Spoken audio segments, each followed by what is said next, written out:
After we pounded around the Roval at Daytona in the opening week of ESL R1, the Zebras have come to a new environment to adapt to. It's Orchard Road, though we fly into the fictional circuit set in Singapore, is our challenge for round 2 of the championship. Delighted you could be here with us on the BS Competition Twitch. My name is Darragh Thacker, but I'm absolutely delighted to say that I'm not alone in the booth here this evening. Before we get into that, of course, we have got a lot to get into, but you can see it on your screen. It's the BMW factory driver and BS competition driver Robby Foley. And Robby, delighted that you're here. This track could serve up some interesting racing, couldn't it? And we're really hoping that we see a lot of the BS competition cars farther up the field. Yeah, absolutely. Thanks for having me. Great fun to be here and looking forward to some good racing. As you say, a street circuit today, so tight walls, tight conditions, tight quarters. So I think you're going to see some interesting, overtaking opportunities because drivers are going to get pretty desperate, but yeah, should make for some good, exciting racing. Yeah, it's great to have a real-life driver up in the booth with a track that nobody will have driven on in real life, of course, with it not being real. But it does look like an interesting challenge. 10 corners, not the longest of circuits. The walls are close, and it's relatively fast, isn't it? There's not too many low-speed corners, so I think overtaking could be a little bit tricky. Yeah, absolutely. And as you say, it's a pretty short lap, so I think the margins are going to be very small in quali, and we'll see. I think we'll see very, very close lap times. And to your point, quick high-speed corners, not so many braking opportunities to make moves. So I think it's going to race interesting. We'll see. Hopefully so. We should hopefully get some overtaking moves. We were talking about this pre-broadcast that once you get near that cut-off, there might be a bit of a conversation to be had about some aggressive overtakes being made on the last couple of laps in these quarterfinals and the semi-finals, and that brings me neatly onto the format that we all know and love now here at ESL R1. We've got our 4 quarterfinals. Top 6 of those then go through to the semi-finals, and the top 6 of the 2 semi-finals go through to the final, all fighting over points. Of course, rounds 1 to 3 of this spring season are the team's championship. And I mean, after week 1 at Daytona, BS competition are sitting 8th, but there are a couple of teams not too far away, and I think definitely within range to try and catch up to you this week. Yeah, absolutely. And I think, as you say, as the race goes on here, it's a pretty short, quick format, as we were discussing. So track position is going to be everything, quality is going to be everything, but you're going to see desperation just to earn the spot into that next round. So I think it should be fun for us to commentate on, and yeah, hopefully our boys have a good showing. Hopefully so. I mean, we've got Ferris, of course, in the opening quarterfinal. He'll be getting going in the not too distant future. About 3.5 minutes or so until we get towards that period for qualifications. But with it being one shot, Robbie, what kind of pressure does that add to the drivers? Because, of course, with a longer qualifying session, you're allowed to make a mistake in your opening couple of laps. But when it's the one shot, you've really got to do it when it matters.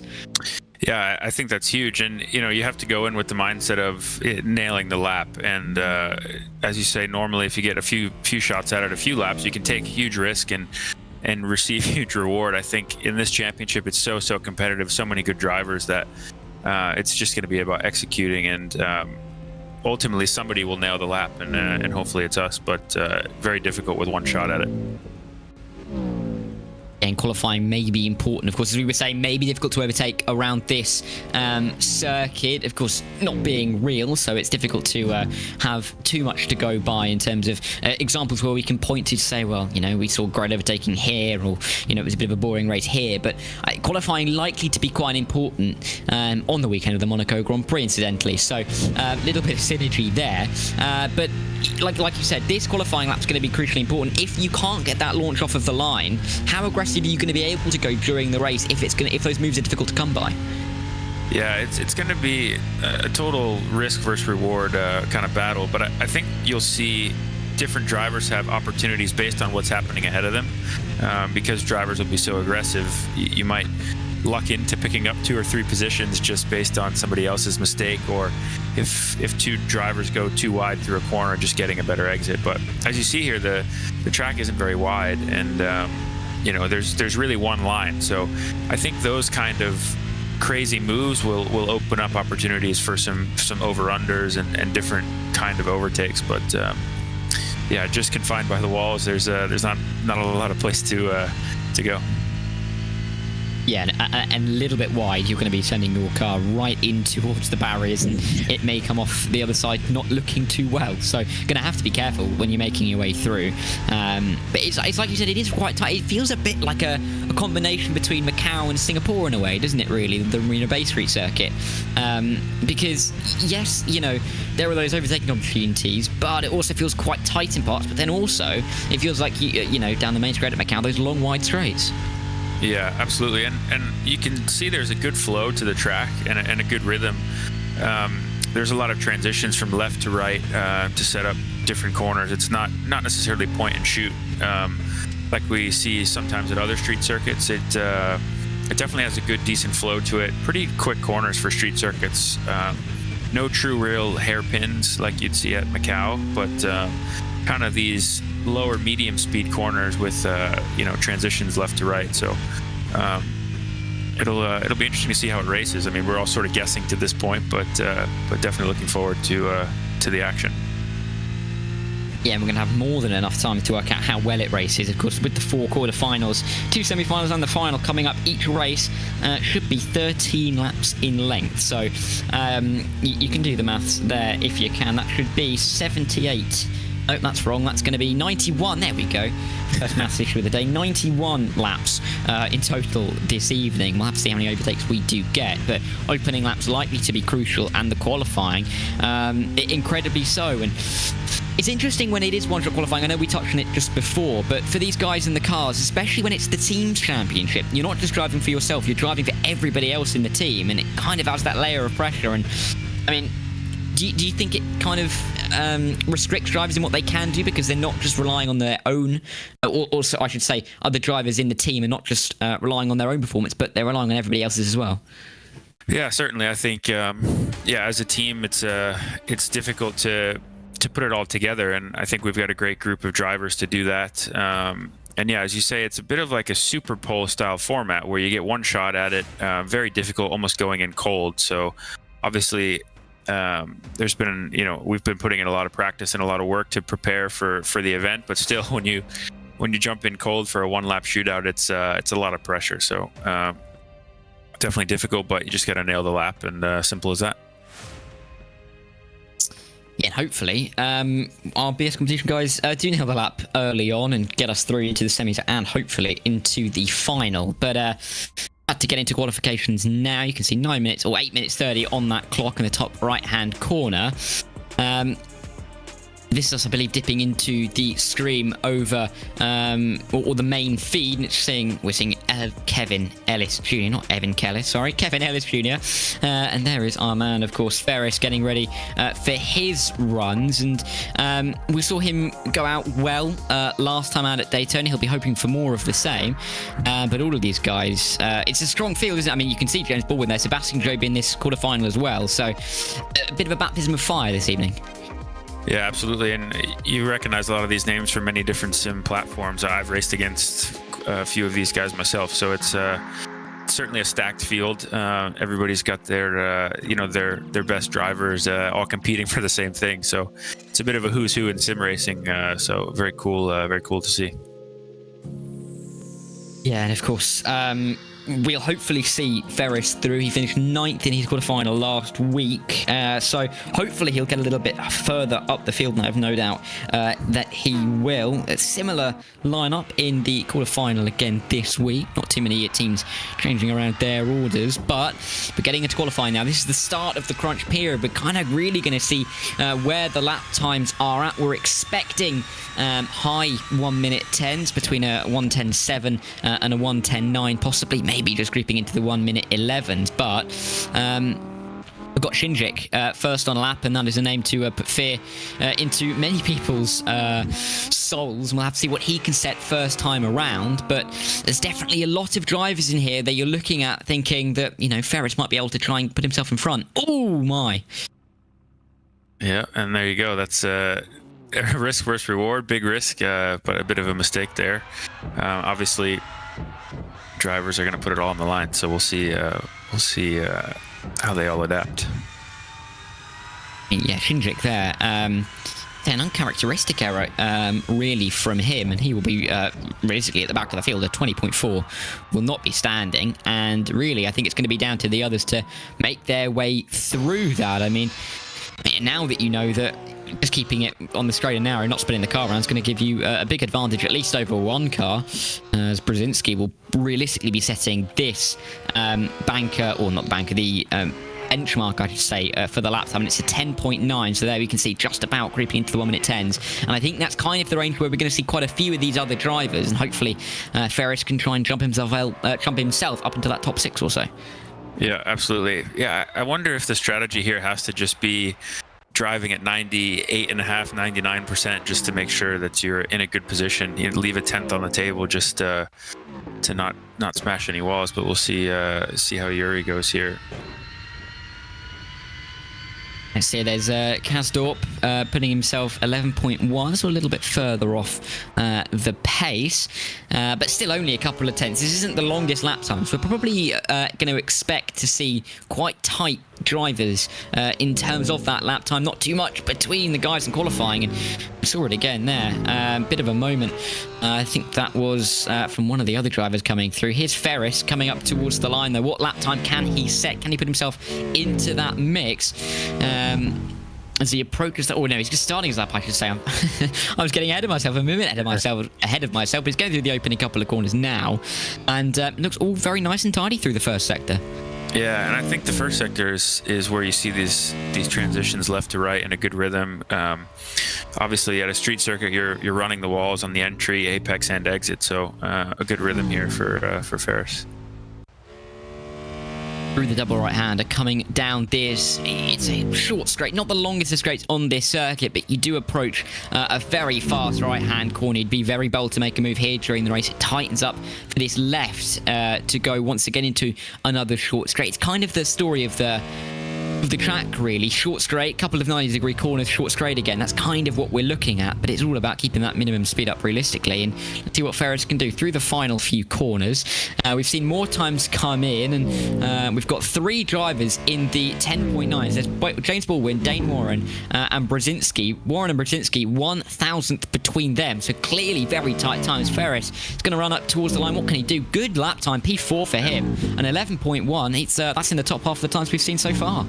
Yeah, that's solid for sure. And as we talked about, you're seeing nearly most of the field within a couple of tenths here. So a short lap, that's tight margins, but great lap from Ferris. And likely to see that pop up on the official order as he makes his way through. You can see there, Ferris.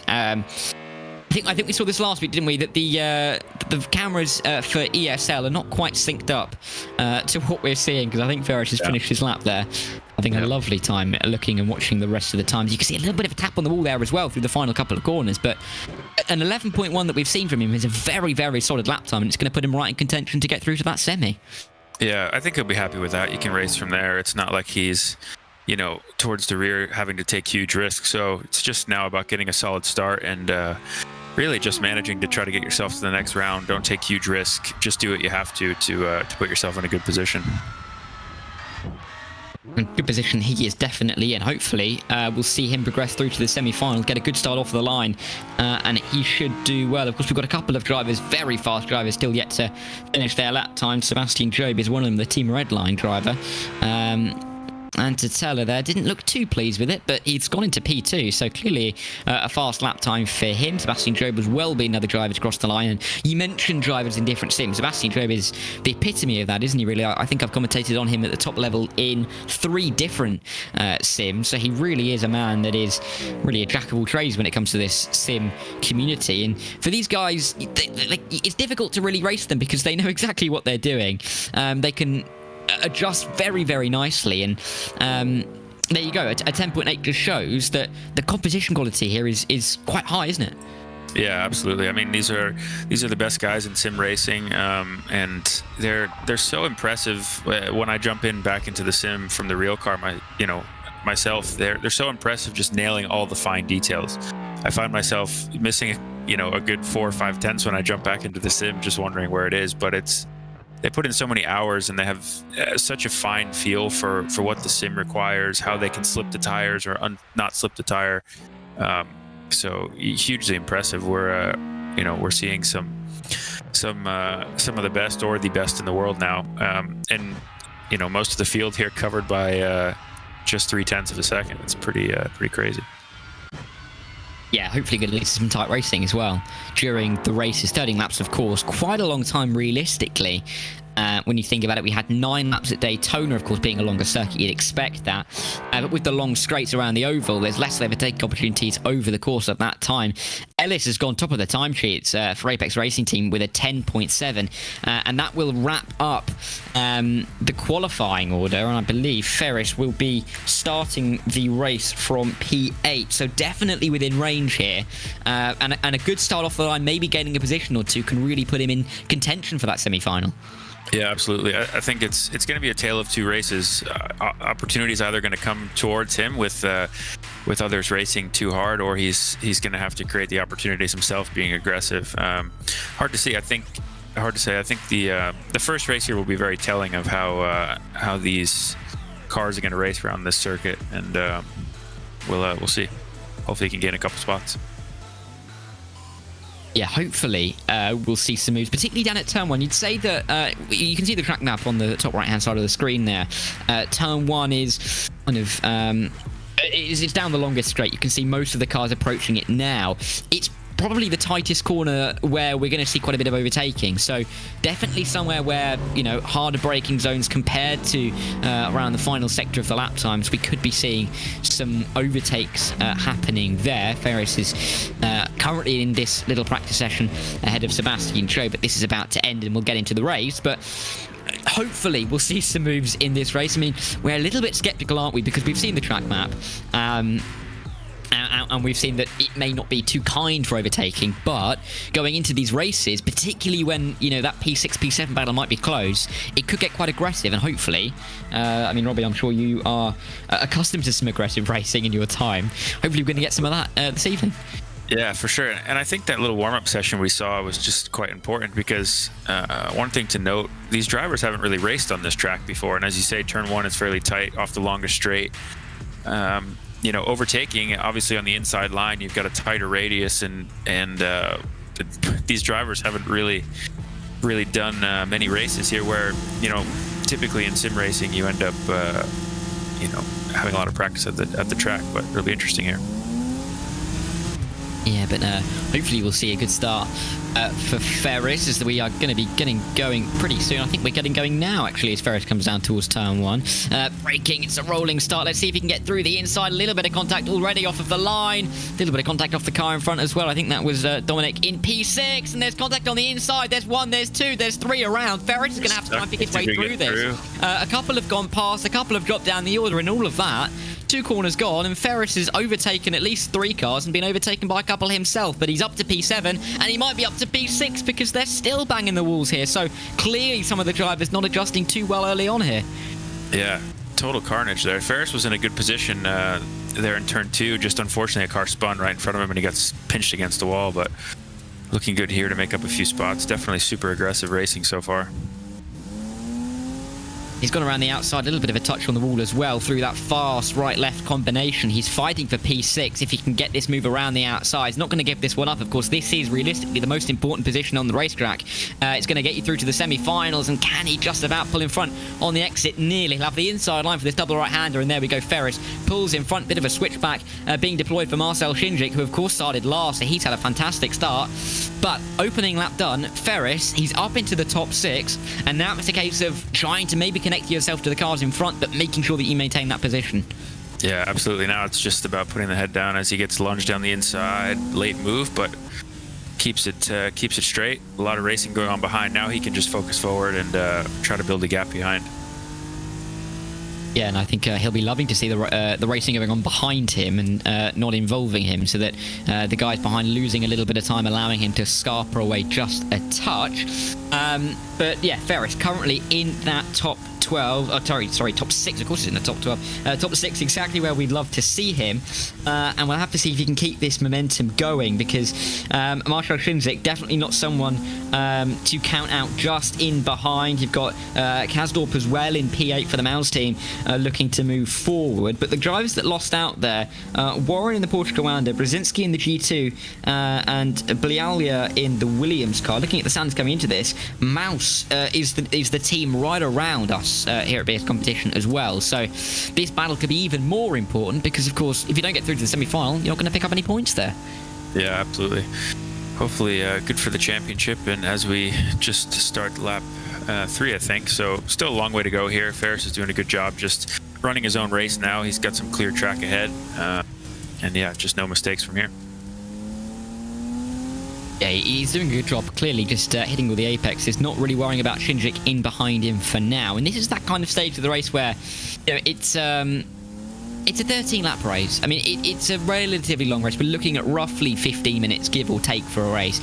It's not the longest of races, but when you feel like you're defending, does it feel longer than that? Do you always play on your mirrors, or if you were in Ferris's position right now, would you be looking forward, just trying to catch up to the cars in front? Yeah, absolutely. The first 2 laps there probably felt like a lifetime just before he could get some time to breathe. But yeah, he's got good pressure from behind, so it's not exactly an easy drive. But he can focus forward now and just try to hit his marks and hopefully pull away slightly here. But I think he's in a good position to be nice and consistent. Obviously, no mistakes, but in a good spot here. Yeah, he's a good spot. I mean, the driver in front of him becoming a little bit disconnected himself from the train. That is Cherepenin in the Virtus Pro car. He's a little bit disconnected from James Baldwin, who's in P4, and that top 4 group really quite tightly connected to each other. So for Ferris here, maybe looking to try and get after Cherepenin for P5, and if he can try and get into that slipstream, that's going to help him quite a bit, isn't it, when defending from Shinzik as well, as Shinzik won't have that advantage down the straights. Yeah, absolutely. If he can pick up a slipstream and try to get by at some point, that'll help build the gap. But as he gets closer to Cherepenin, hopefully the others don't catch him up a little bit. It'll be interesting to see if Ferris is quick enough to pass Cherepenin, and if not, it's going to bring those 4 or 5 cars a bit closer together. So see how it goes here. Yeah, I mean, it is proving to be difficult to overtake, isn't it? I mean, the opening couple of laps had a bit of carnage, but it hasn't really been anywhere else where we've seen cars go for the move. Even in this train further back, Shinzik's not really been able to send it anywhere, really, put his nose up the inside. He may have looked for it a couple of times, but I mean, it's pretty clear, isn't it, that this is a difficult track to overtake on, and track position is going to be key, which suggests that qualifying could be something that we're going to have to really watch intensively over the following quarterfinals. But you can see Ferris, he is getting close here to Cherepenin, and this is fantastic news for his own race, because not only could he try and catch and help Cherepenin keep Shinzik behind, but a P5 puts him in a better position for the semi-final. Yeah, absolutely. And as you see, there's a bit of like this ebb and flow between the cars and different drivers, some quicker than others, and yeah, it's interesting to see how it's racing. The Audi behind seems quick in the slower corners, but Ferris doing a great job here. He's not really close enough to try anything. He's edging a little closer on certain parts of the lap, but then Ferris pulls away on others. So pretty evenly matched here so far. And we're only on lap 5 of 13, so we're still ongoing. Still a bit of a ways to go here, but Ferris doing a very nice job. Shinzik is sniffing the gearbox, isn't he, of this BS competition car that we're on board with. Ferris, face of concentration. It doesn't look like anything's going to be trying to put him off in this race, but you can see good exit through the final corner, and that really does help him on that run towards turn 1, because this is, we've said, realistically the best overtaking opportunity, but Shinzik not quite close enough to make that move. Looks for it again, but he's just not close enough, is he? Yeah, Ferris is really strong off that final corner, as you say, and yeah, I think as long as he gets those good exits, he's going to be in good shape here. If if you can slow somebody down at the apex of a corner and still get a good exit, you're pretty safe. So obviously he's feeling a bit of pressure now, but he doesn't seem to really feel it. So far so good. Yeah, and as I'm sure you would agree, one of the best form as quality as a racing driver, you don't feel pressure too much because you can spend quite a bit of your time under pressure. Yeah, pretty much. Yeah. So yeah, morning, noon to night. Yeah. Yeah, exactly. But it's difficult. Oh, as you can see, Shinji, he gets so close, nearly, bump drafting through the corner, which of course you've got to be careful because you can be hitting the driver around if you're not careful. But these two are starting to disconnect themselves, Stanley and Shinji, from Kasdorp behind. But again, you can see that exit through the final corner. Maybe a bit of that aero wash coming over Shinji's car, but he's just not getting that purchase, is he, through that last corner to have a go at turn 1. No, and the gap's a bit bigger this lap, so slightly more room to breathe for Ferris. But as long as he keeps that up, Shinjik's going to have a difficult time getting close enough for a move. So really good exits here from Ferris, and you can see he's just calm and composed. He's placing his car well, and yeah, just getting the good exits onto the straights. I'm interested to hear from him after this race to see if we can ask him what was going through his mind with all that carnage off the line, because that really was... there were cars everywhere. I mean, turn 1, there was that incident that was going on the outside. Turn 2, that there were the cars coming across him and he had to try and avoid and tap the wall. I mean, it was a bit bumper cars, really, wasn't it? But since then, it's kind of evened itself out. And, yeah, he's kind of been driving on his own, not really had to fight too much. And hopefully, fingers crossed, that will carry on in that vein and Shinjik won't really have a go at him. Yeah, I thought for a second there in the second corner off the start he was going to end up P4 there, but yeah, unfortunately he just got pinned against the wall. But still a great start here, and just past halfway now, so hopefully he can keep it up for another 8 minutes or so. Yeah, let's see. We're on lap 8 now of 13. So what, 7 gone, 6 to go. And Shinjik looking increasingly keen to get through. I mean, for Shinjik, if we put himself in his shoes right now, because he made that mistake in qualifying. Marcel Shinjik, probably not a name we'd expect to see out of the top 6 in this race. He puts himself at the back of the grid. He's put himself under increased pressure to perform. He's really going to be keen for this move. He's going to be probably under more pressure to take that top 6 than Ferris here. So, I mean, if you're Ferris, do you think about that? Do you have that in the back of your mind? Or are you just focused on that could be any driver behind you and you've just got to keep them behind and treat them as if it is anybody else in this session? Yeah, I think in the moment you just treat it as you're racing and it's just a car behind you. It's trying to pass you and you're trying to pull away from it. So I think Ferris is keeping really nice and composed here. This group of 3 is sort of, as you say, pulling away from the cars behind. So I think, a couple more laps here of just good, clean exits and Ferris is looking pretty good. Yes, now I've just looked at the standings as well for this. This has not been the best of quarterfinals for the teams that did well last week at Daytona. Williams Esports are currently sitting in 12th in this race. Team Redline are going through under the command of Sebastian Job. Vitality is the team of Marcel Shinjik. They sit P3 overall after the opening week, and they're currently on the outside looking in terms of getting into the semi-final. Porsche Kawanda are in exactly the same position. They were 4th, so with the top 4 teams, 3 of them, as it stands, won't be making it through. So these are some big opportunities for the likes of us here at BS to try and make our way through, isn't it? Because points are then going to add up through the semi-final, and if Ferris can get himself into a semi-final here out of this group, this could be massive for the team. Yeah, absolutely, and a pretty unique track, the most unique venue I think we'll race this season. So maybe that's causing a slight flip-flop in the order here, but so far a great effort from Ferris, and he's looking pretty strong here in the top 6. Not really feeling the pressure too much, and he's just got to keep it up here for a few more laps. And we saw Marcel Shinjik again there trying to fix that issue with having the bad exit through the final corner, and in doing so he tapped the wall on the outside, which wiped off all the momentum he had. A little bit of a tighter line though from Shinjik, and Ferris taking a bit of a defensive line through turn 2, but he is still keeping that Vitality car behind him, and increasingly so, just about reeling in. Chirpin in front of him, you can just about see the lap times there. Ferris Stanley's best lap time is quicker than that of Chirpin, about half a tenth off on this last lap, however, but he is getting a bit of a help, isn't he, in terms of the slipstream, ever so slightly from the car in front, and just one lap here, maybe a little bit of a mistake from Chirpin in up front could really help him and keep Shinjik behind here. Yeah, absolutely. And you can see Shinjik is he's very strong on the entries of corners, like just enough to get up to Ferris's bumper, but Ferris gets the good exit. Turn 1, he's very deep on the brakes, but it compromises his entry to turn 2 slightly, and Ferris is able to just maintain the gap. So certainly putting a lot of pressure on Ferris, but different car is strong in different ways here, so see how it plays out. Yeah, I mean, 3 laps to go now.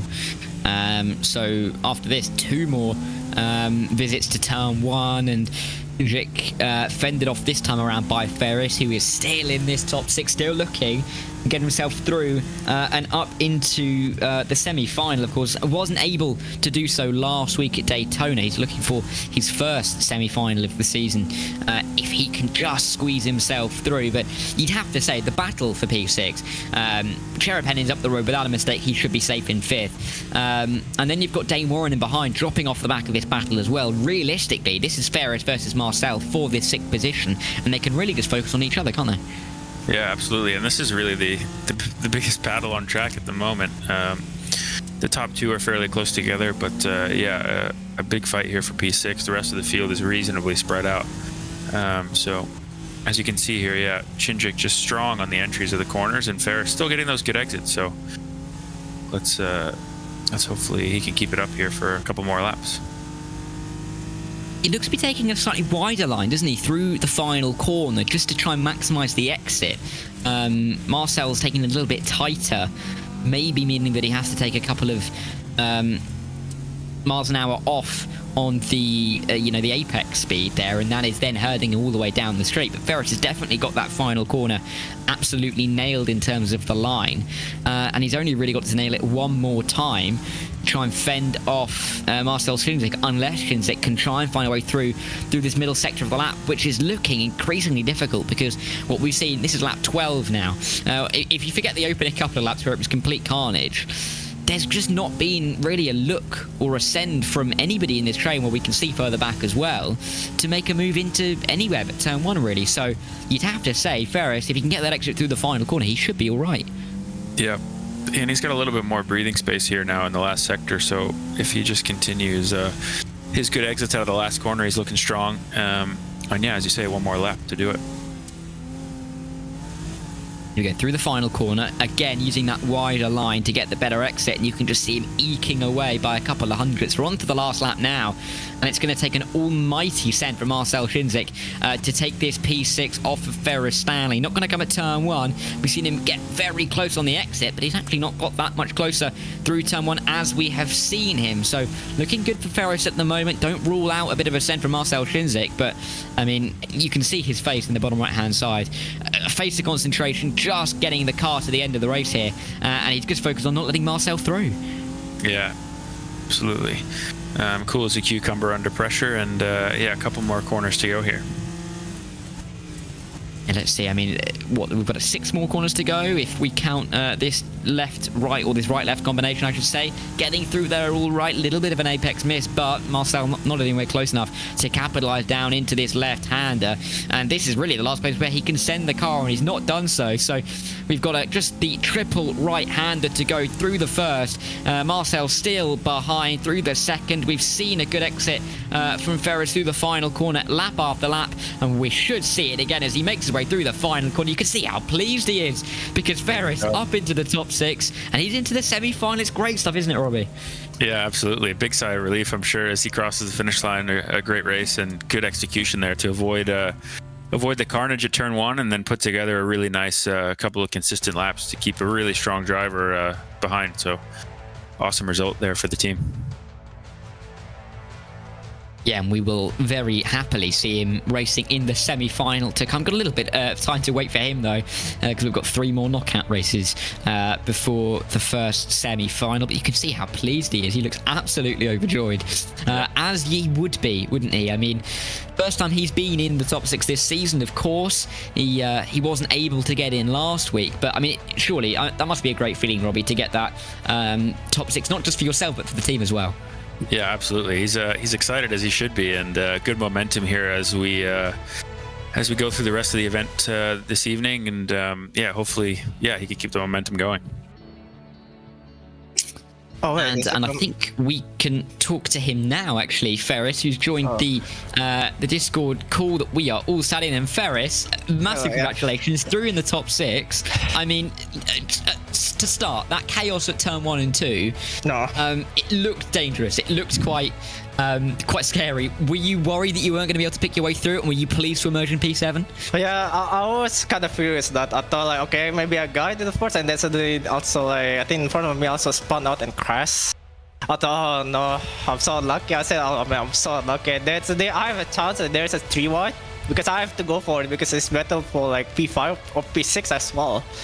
I have to go for it over the water. So yeah, it's like 2 wide on by like 3 or 4 corners on that. So yeah, it's a very good race with Sinchik though. He's very clean. So yeah, he's just incredible. I don't know how I make it through on that. Especially the quali, I lost so much at the last sector. So yeah, I think it'd be like P2 or maybe P4, I guess. So yeah, I'm happy with it. It's definitely good to get yourself through. I mean, you touched on Marcel there. You know, he was really hounding you through that entire race. He was right on your tail. I mean, we could see you kind of moving defensively a couple of times, but you always look to get that good exit out of the final corner. Is that where you tried to maximize the exit? Yeah. Because you always seem to get that better run, and he didn't really have a chance at turn 1. Yeah, I think it's a very good the first sector, and then I kind of really in the last 2 sectors. So yeah, I try to not hit the wall because I think if I hit the wall, there's no momentum anymore. For me, he probably get a chance if once I hit the wall. But goodness is that I didn't hit any wall on the last corner, so it's literally still a chance between me and Marcel. So yeah. But I mean, and then looking forward, you've got the semi-final upcoming. I mean, do you think you can try and squeeze yourself into that final? You said that you probably had that pace, maybe for a P2, P4 in the qualifying session. Are you hoping to get through to the final? Oh yeah, of course. I think there's still a lot more there's still a lot more I have, like, because the quality itself is not that great. I lost so much, but yeah, I'm looking forward to go semi-final and hopefully we can make it to final. So yeah. Yeah, hopefully. And great points for the team. So well done there. Yeah. And we're looking forward to seeing you in the semi-final. Yeah. So good luck. Yeah, thank you. And also good luck for my teammate as well. So yeah, we all can make it semi-final and final at the same time. So yeah. Yeah, thank you guys. 4 BS competition cars in the final out of 12 drivers. That'd be fantastic. Yeah, that's Ferris, well done. First driver through for BS into the semi-finals in round 2 of ESL R1. So well done. Yeah, thank you. Yeah, well done, man. Mega. Yeah, thank you, Robbie. But yeah, I mean, Robbie, that was it was such a controlled drive, wasn't it? Because he was under pressure all the way through, but he coped with it beautifully. Didn't really look under pressure too much, and yeah, top 6, perfect start for the day. Yeah, absolutely. And as we saw, he was definitely very strong in the last sector, just getting good clean exits, and where Chinchik was faster, there was just no place to overtake. So Ferris did a good job staying composed, knowing the strengths of his car and himself, and yeah, executed perfectly. So on to the next round. Yeah, and the next round will be up soon. But before we get into round 2, while we wait for all the drivers to load in, get their practice sessions done, we will take a quick break here on the stream. Don't go anywhere, though, because the second quarter final is coming up very soon, and we'll see you on the other side.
Welcome back then, everybody, to the BS Competition Twitch channel. We are watching the ESL R1 round 2. A lot of letters in there. ESL R1 round 2. I hope I got that right. For what is the second round here at Orchard Road, we have got lots of racing still to go. Myself, Darragh Thacker, still joined, of course, by Robbie in the booth. And Robbie, I mean, we've had one driver through. We've got Ibraheem Khan now up next in quarterfinals 2 to try and make it through. Hopefully, we can have 2 BS competition cars in that first semi-final. Yeah, absolutely. A great first round from Ferris there, fending off a lot of intense pressure. So he's looking happy and confident, which is great for the quarterfinal. And yeah, hopefully Ibrahim can do the same. We'll see. Yeah, and the qualifications are coming up relatively shortly. Looking at the lineup for this one, again, pretty strong as every single one of these races are. Just before, just as we tune into the main feed, they were showing the lineup. Johan Yojovski's in this one, of course, multiple different platforms he is accustomed to, and there are a couple of other names in there that elude me now. Luke Bennett, I think, was the one I saw, but again, there isn't really anywhere to hide, is there, Robbie? In these formats, there's 48 drivers, 48 of the best drivers. The prize pools are big, and it attracts the best drivers. And it's great to see all of these guys who are at the top of the splits really go at it together. Yeah, absolutely. And as you say, there's no easy knockout round. They're all stacked with sim racing's best, and it's cool to see them all competing against one another on this cool platform. And yeah, on an interesting track, this event, as we saw last session, times were super close. The whole field nearly spread by just 3/10. So I think we'll expect to see the same here. Hundredths of a second are going to be critical. And calmness personified there. We can see, I think it's the Porsche Commander driver. I'm not too sure who that is. I'm going to have to double check. But clearly, some of the drivers having a different, should we say, approach to this race than others. A little bit more calm and collected that we are seeing. But when it comes to qualifying, you've got to make sure you're calm, because you cannot afford any mistakes, as we've seen. Because, of course, Marshall Sinzik, he made up all those positions off of the line. Probably wouldn't have expected to be down in P12. Made up all those positions off the start, but then couldn't get through on Ferris up into P6. So it's going to be important to get this qualifying lap in first try. Yeah, absolutely. And qualifying leads into an important first lap, and then it seems to settle out a little bit as Bennett has a slide there. We'll see what kind of time he comes in with. But yeah, we're expecting high tens, as we saw in the last session, to be up the front. Yeah, we'll see if the average pace of this race is slightly quicker, slightly slower than we've seen before. It should be about the same, and hopefully we can get Ibrahim through into what is semi-final 1 again. Bennett an 11 flat. He looked, I don't know whether that was pleasure or anger there at his lap. There was sorry. Yeah. I thought the same. He did have a bit of a slide out of, I didn't quite catch it quick enough to see what corner it was, but he had a little bit of a slide there, maybe lost him a couple of tenths, but still a strong time from him. We'll see how the others go here. But yeah, we're expecting, let's say, a P1 pole time to be in the high tens.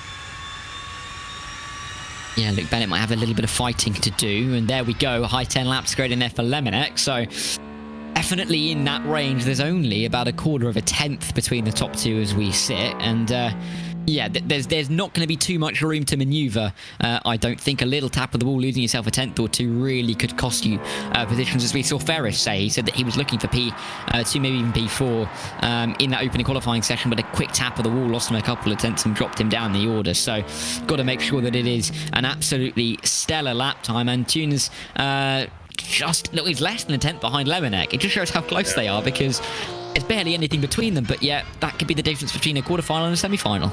Yeah, crazy. Yeah, just the whole field there spread by a tenth so far, top 3 spots. But we'll see. We saw, I think, a 10-7 in the first knockout round for pole, so we'll see if we get back down there.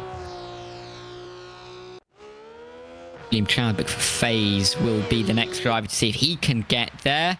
And he jumps up into P3, but again, time's very, very close. Another 11 flat. And this really is coming down to a few hundredths, really. This feels like we're watching like an IndyCar qualifying session where we're coming down to hundreds and thousands, really, because, you know, there's nothing between these guys. And it does allow possibly a chance for the likes of Ibraheem to try and jump himself up that order. Yeah, exactly. Just with a good your best lap there. If you can eke out a 10th, you're in good shape. But yeah, there's all these drivers separated by feet over the start finish line, or a couple of meters, not even. But yeah, so far very close. Yeah, and Jolobov ruining it there a touch. He's a 10th and a half off of Lemonek, the top 5. It could have been all within a 10th, but hey-ho, we can't have everything, can we?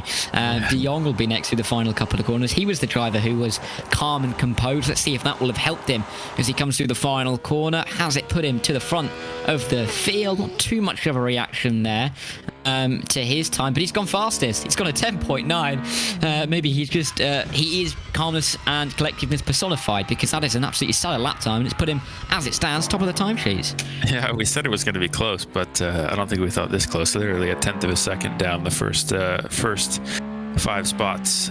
Pretty impressive from these guys.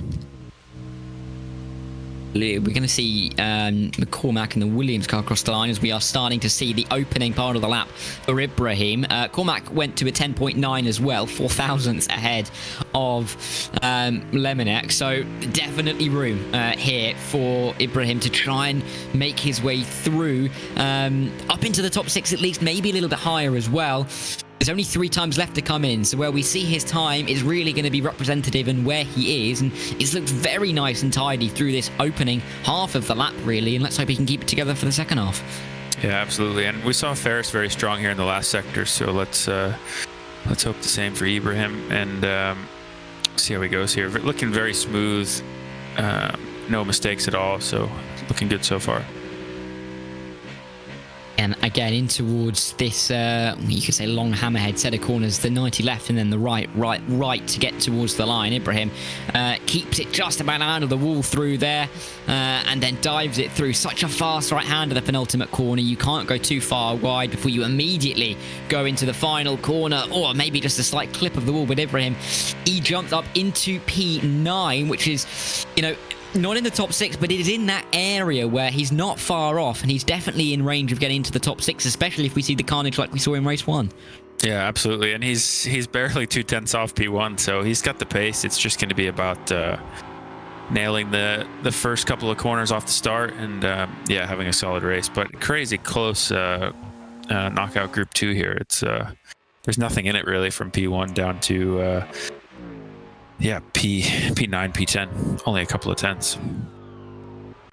Yeah, and Ibraheem's time really not far off the pole time, a couple of tenths or so. So it is close. There is definitely opportunity. If you can stick in the train, there might be a chance at a move. It's been difficult that we've seen, but absolutely a chance. Let's see. Of course, he crosses the line officially. The mainstream a little bit behind, of course, and it was an 11.104. So he's, you know, just over a 10th and a half off of the fastest time in the session. So it is just so tight all the way through the field. Erhan Yayovsky, another driver who, as I mentioned, frequents many a sim racing platform. Let's see if he can put himself up further up. This is, of course, Team Vitality, Marcel Schinzig's team that got stuck behind us at BS last time out, with Ferris doing a very good job. But Yayovsky not going to have any of those problems. He said a 10.8. So Khan in the end, 10th off the line. But I mean, Robbie, we've seen the incidents, haven't we, in quarterfinal 1. If you're a driver having seen that, do you kind of preempt that, or do you still go aggressively? I think you gotta be aggressive, but always leave yourself an out. Where starting P9, you can see what's transpiring ahead of you, and to kind of make a good decision on how the first couple of corners are going to go. Turn 1 leads right into turn 2, and obviously you sort of have to compromise the exit there to set it up. So based on what's going on the entry of turn 1, you kind of already can preempt what's going to happen there through turn 2 and on the exit. So I think, as you say, we're not far away from the top 6 there with good pace. There's nothing in it with these drivers. They're all very close. So it's just going to be about getting yourself some track position, and then see how it goes here. But again, like we saw, these drivers don't race this track too often, or really ever. So a new venue for everybody. We'll see how this group treats the start. See if there's a little bit more carnage or less. Certainly a lot of carnage last round. Yeah, we'll have to see. I mean, we can see Ibraheem here having a bit of a practice in the warm-up session, following through a few other drivers. I have to say, I hope he's getting paid for that sponsorship. Oh, there we go. He had that can in the middle, a multi-pack can, of course. So he's got a few more where that came from. But let's see how he does. I mean, he is starting down in P10. We can see the grid here now, and it is a stacked grid. But I mean, I'm looking at the likes of Luke Bennett, William Chadwick. They might be looking to go up a little bit higher up the order, and that might set off a bit of a chain reaction like we saw in race 1, and that might allow Ibraheem to find his way through somewhere. Yeah, absolutely. It just takes one driver to place the car badly, and then there's an accordion. So let's see how we come off the line here. Hopefully a good solid start. Yeah, I love that expression of an accordion. I haven't heard that one. I'm going to write that one down. That's a great one. But let's see. Lights are on for this second knockout race here at Orchard Road.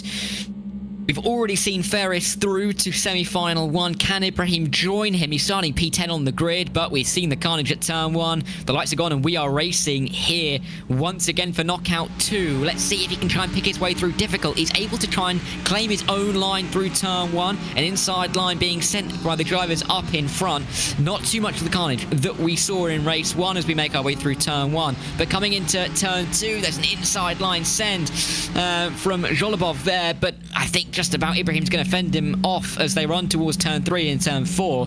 Much cleaner, I think it's fair to say, than the start we saw in race 1, having to that little bit of contact and nearly a 3-wide moment. But Ibraheem will make his way through now, and he will emerge after the opening sector, still in P10 with opportunities up in front.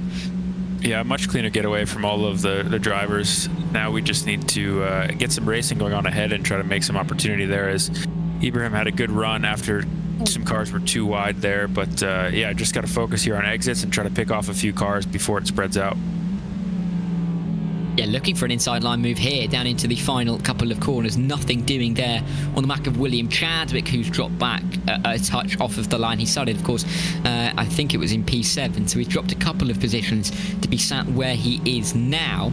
But we're just about to complete the opening lap. Not too much really has changed, has it, off of the liner? Hanyayovsky, I can see, has, look at the lead he has built up, over a second and a half just in one lap. So that is a benchmark to be worried about. Inside line send from Ibraheem.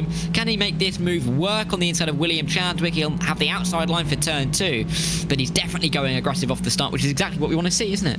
Yeah, a nice move there, nice clean racing, but definitely he's going to be able to create some opportunity here as car inside has to go defensive, maybe an over-under. Just don't want to leave yourself vulnerable to cars behind, but so far good pressure, trying to work his way forward. Yeah, now it's the outside line through this tricky right-left combination. You'll be lucky to go all the way around the outside here, but Ibraheem's trying it. Got to be careful of that wall. Very tight line for this left-hander. He's got to be careful not to be overtaken as well, doesn't he? Because Jolobov is right in behind, but he's got the inside line now down in towards this left-hander. Can he make this move stick here? A little bit of contact as they run their way through with William Chadwick. Ibraheem still on the outside, nearly in the wall, but this is some really committed racing. The only real issue here is the gap up to the drivers in front is growing at a rate of knots, really. Yeah, certainly losing time ahead. He needs to get this move done and then work his way forward. But good clean racing there from the both of them, leaving each other space. And yeah, he seems to have another run here into turn 1, see if he can get it done. He'll be hoping to get it done because he looks like he's got a little bit more pace than William Chadwick, bouncing over the curb in towards Chadwick's car. Of course, FaZe Clan, the team that William Chadwick is driving for, not doing too well on the championship order, and I think it'll be keen, or Ibraheem will be keen to make his way through to get some points, but got to be careful. I mean, this is some hold on to your hat stuff, isn't it, Robbie? Yeah, and this is a street circuit, exactly.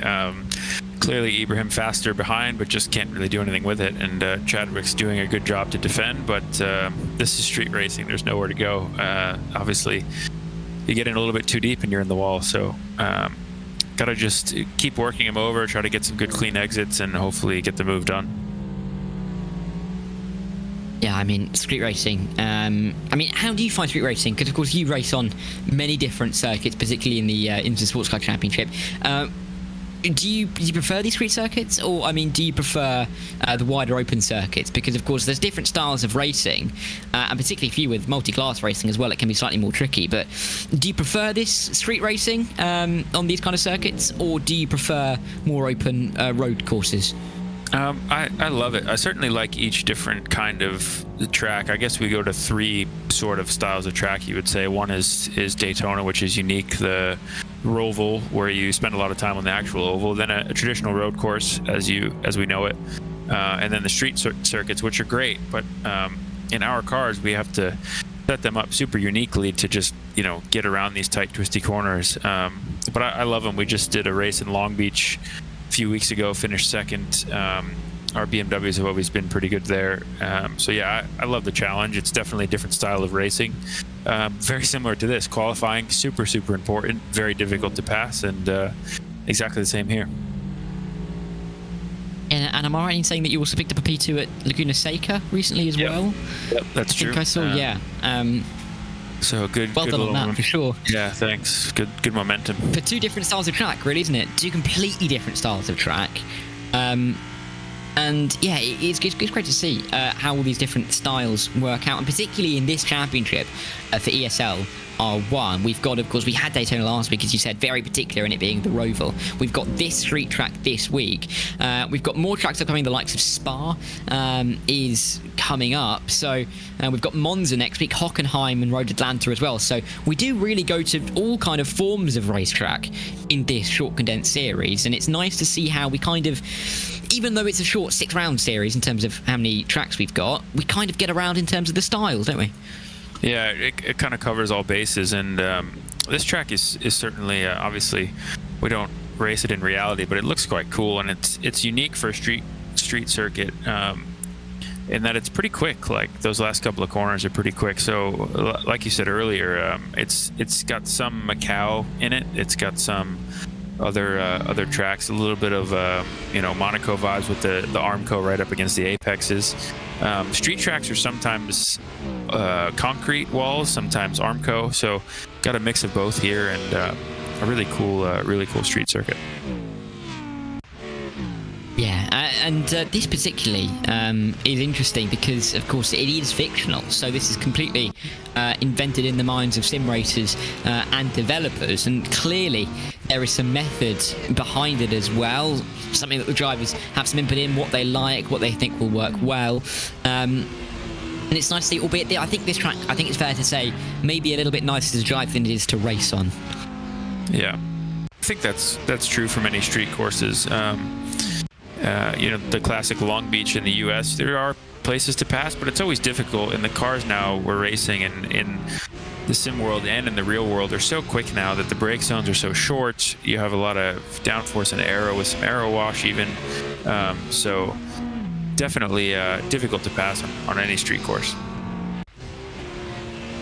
I have been talking in the past to Oliver Jarvis, who I believe is in the GTD Pro, isn't he, this season? Yep. For IMSA. And he was, I was talking to him because I think he was just coming off of the back of doing some European Le Mans series at Barcelona, and he was saying how difficult it was because he was in multiple series at once to adjust sometimes to the styles of racing, because they can be quite different. Between quite a bit of the tracks, because of course going from Long Beach to a track like Barcelona and then to something like Le Mans, I mean, it's difficult to adjust, and they're very different styles of racetrack. But it's all part of the challenge, all part of the fun, really, isn't it? Yeah, absolutely, and different tires, different rule sets, different styles of racing. Just the way the races work out in the US and in the IMSA Championship, the racing is ridiculously close. A lot of it is because of the rule sets and how the full course yellows work, but cars are quite close, where in some of the European Championships it's really more about pure pace, and the gaps can be a bit bigger in the races. So yeah, most of my career I've been in the US, but I've been lucky to do some races like Spa and Le Mans, and certainly it keeps you on your toes. Definitely a different style. This reminds me of just a pure street course like a Macau Grand Prix or a Long Beach. Obviously the same category of car here. We're not multi-class racing, so it's all about pace, putting yourself in the right position, and just like the previous round, we're not seeing many overtakes, so qualifying in the first lap is proving to be super critical. Ibraheem, he looks relatively comfortable in P10 at the moment, just holding off Marco in behind, who isn't really able to make too much of a move. Sadly for Ibraheem, he's not really able to make too much of an indent on William Chadwick after those attempted moves early on.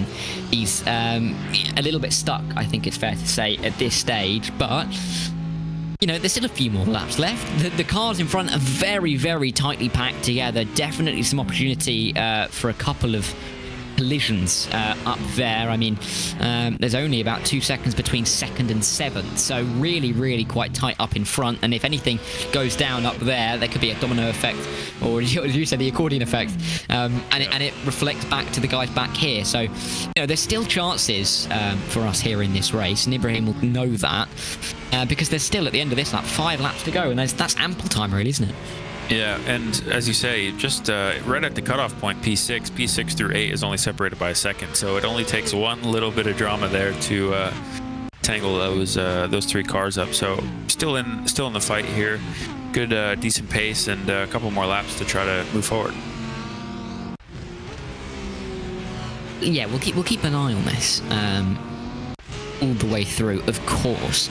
Ibraheem still picking up a couple of points in the system that we have here at ESL R1. Goodness me, it's too many letters in the name. But what I was going to say before, one pleasure that we do have about sim racing, just in general, maybe not particularly here in this competition, but just overall, is you can effectively have any race you want to on any track you want to. I did some commentary recently on a multi-class race at Belle Isle, which seems absolutely insane and was absolutely insane, but you'd never see that in real life. But it's that kind of thing that we see on sim racing that really keeps us attached, because you can try these combinations of cars and racetracks that could be quite enjoyable. Yeah, for sure. And Belle Isle is a great track. We used to race there in the IMSA Championship, and believe it or not, they do attempt multi-class racing there. They used to. So it was it used to be a wild race with what used to be DPI, or now GTP, the prototypes, GT cars. So yeah, all the street circuits we do in the US are multi-class, which is certainly exciting, because often the GTs are just as quicker in some parts of the corners and brake zones because of ABS and just how compliant the cars are, versus the prototypes, which are quite stiff and they don't like bumps quite as much. So definitely makes for interesting racing. Yeah, and it produces a little bit better racing than we sometimes see at a certain event that we're seeing this weekend in the real world in the south of France. But you know, it'd be great to see multi-class action at Monaco, wouldn't it? That would be really quite spicy. I think we might see not too many cars finishing the race, but that would definitely be an interesting one to chuck on a sim rig. Yeah, absolutely. And yeah, I guess every single category there, whether it's been sports car, open wheel, has always just been single make. So it would be quite interesting to maybe there's been a touring car race there, but anyway, would be quite interesting to see a sports car race there. Unlikely to happen, but would be quite cool. And there's lots of tracks where that kind of thing could happen. You think, oh, that'd be fantastic. That, you know, don't often get used well, too much anymore, at least. So that's definitely one to shout out. Monaco multi-class, of course, never would happen. It would be absolutely insane. I think the damage costs would be through the roof by the end of the race, but it would definitely be fun as a spectator to see that happen. But we've got another 2.5 laps of this race to go in this knockout 2. Ibraheem's still kind of stuck where he is at this stage. Drivers in front still quite close together. I've taken a quick look on the official screen, and the gap between 6th and 7th again, very, very tight. So possibility for a couple of moves up there as we run through the last couple of laps. But at this stage, I think, are you looking for just picking up the couple of points? You just trying to consolidate your position? Because, of course, the drivers in front, William Chadwick, looks a little bit too far maybe to try and gain it in the couple of laps. So I think my question is, what kind of point do you kind of transition into maintaining position? Because, of course, you always want to move forward, but when do you kind of try and consolidate rather than thinking about going further forward in the race? Yeah, it's risk versus reward. The risk profile at this point is not going to yield you too much. So I think it's just about getting you know, good clean laps here and try to see what's happening ahead, As you say, the whole field outside of the leader, Jajovski's pulled away here quite a bit, which is unique, I think, for this format. But really, like P6 through to where Ibraheem is all up for grabs with one or two little mistakes from any one driver. So certainly not over yet. Just have to, just keep the rhythm and not over push, expecting too much, because that. There's not a ton to gain, but there certainly can be something gained based on somebody else's mistake. Yeah, and a track like this, you've always got to be on your toes, because that could happen really at any point throughout. But solid performance here from Ibraheem, who is still within 10 seconds of the leader, really. I mean, we've seen him kind of on his own for a little while, but you forget that the field hasn't really split out too much, still within 10 seconds, and I think he was about 6.5 seconds off of the lead after the opening 2 laps. So 10 laps really have gone and only a couple of seconds lost. It just shows how tight the pace has been all the way through the field. But as we said, there's still that chance for maybe some incidents further up the field in the last couple of laps. We are on the last lap though, and making our way through turns 3 and 4 with Ibraheem, and time is running out, but a couple of points on the board. I mean, there's always those little positives to take, isn't there? Yeah, absolutely, and good pace, as you say, throughout. So it's really just about track position. I mean, everyone is so close. These are our top drivers in sim racing. There's very little between them, so it's all about the fine minor details, and still a good performance overall here. Just got to bring it home. Yeah, and bring it home he will. 3 more corners to go, then triple right-hander to end the lap, as we've seen. Very funny shaped pool, isn't it, on the outside of that corner, where it comes out, then it goes back in again, and then it goes back out again. It can be a little bit dangerous to go anywhere near, but through the final corner, Ibraheem, sadly for him, not going to be into semi-final 1, but just pick up a nice couple of points for the team by finishing in P10 for knockout number 2. And Jajovski really was the class of the field there, and not too surprising to see him scarper away from the rest of the pack. But very solid performance for Ibraheem there, finishing in P10 where he started, and move on to we'll move on to knockout 3, maybe trying to get a couple of drivers in the semi-final 2. But it's been quite an interesting race, and I think, Robbie, it's definitely positives to take from that. Yeah, for sure. Positive is good pace, and an interesting second round versus the first. The total opposite, really, races how they played out. The first was total carnage for the first 2 laps. In knockout 2, much more sensible racing from the front, and very little contact, not too many incidents. So we'll see how the 3rd and 4th round go. Probably somewhere in between. Looking forward. Very much looking forward to it. You can just see everybody crossing the line there in game, and you can see a couple of drivers just missing out on the split, but it was a very tight race. I know that Ibraheem has been able to join us, so we may just about be able to talk to him about his race. And Ibraheem, I mean, it was an interesting one for you. I mean, you qualified in P10. The qualifying was very tight. I mean, talk us through that qualifying session, because the times were so close. Was there anywhere where you felt that you could maybe gain a 10th or 2? Qualifying was just me being a little bit too conservative, unfortunately. I mean, the pace going into it was looking quite strong, but I just, with the tightness of the walls, I wanted to at least get a lap in, and unfortunately, the lap was just too conservative. I didn't play my cards the exact right way, and unfortunately, that condemned me to what was the race where you can't really overtake, and there wasn't enough carnage to capitalize. I mean, you were looking for for William Chadwick for quite a lot of that race. I mean, the opening stages, there were a couple of sends down the inside turn 1, around the outside turn 2. Did you think a couple of times you nearly had him? Because it really did look a couple of times that you pretty much had the move done, but it was very, very close. Yeah, it was pretty close. I knew I had to be really aggressive to try to get past them, so I could make my way through. But unfortunately, no, I just wasn't able to get through. The Porsche had really works on braking and traction, and when you're battling, you kind of need some of that. But I'm still happy with it. We had to do a decent fight. It was pretty clean. Didn't lose positions from it. So it's just unfortunate with the qualifying, really. Yeah, but I mean, confidence surely coming into the next couple of races, because again, a couple of tenths between all of those drivers there. So, there's definitely chances. So are you looking forward to the next couple of rounds to try and pick up from there? Yeah, definitely. I'm still confident for the next few rounds. This is definitely a bit more of a boogie track that can really. Yeah, it can really catch you out. Daytona wasn't too bad in qualifying. We should have probably made it to the semi-finals if it wasn't for an incident. But yeah, I'm looking to come back better for the next few rounds, and definitely get the qualifying together. That's really translating that practice pace into the one lap sessions. Really tough. Yeah, but I mean, well done. A very solid performance. Still getting P10, a couple of points on the board for the team, and we'll be delighted to have you back next time out.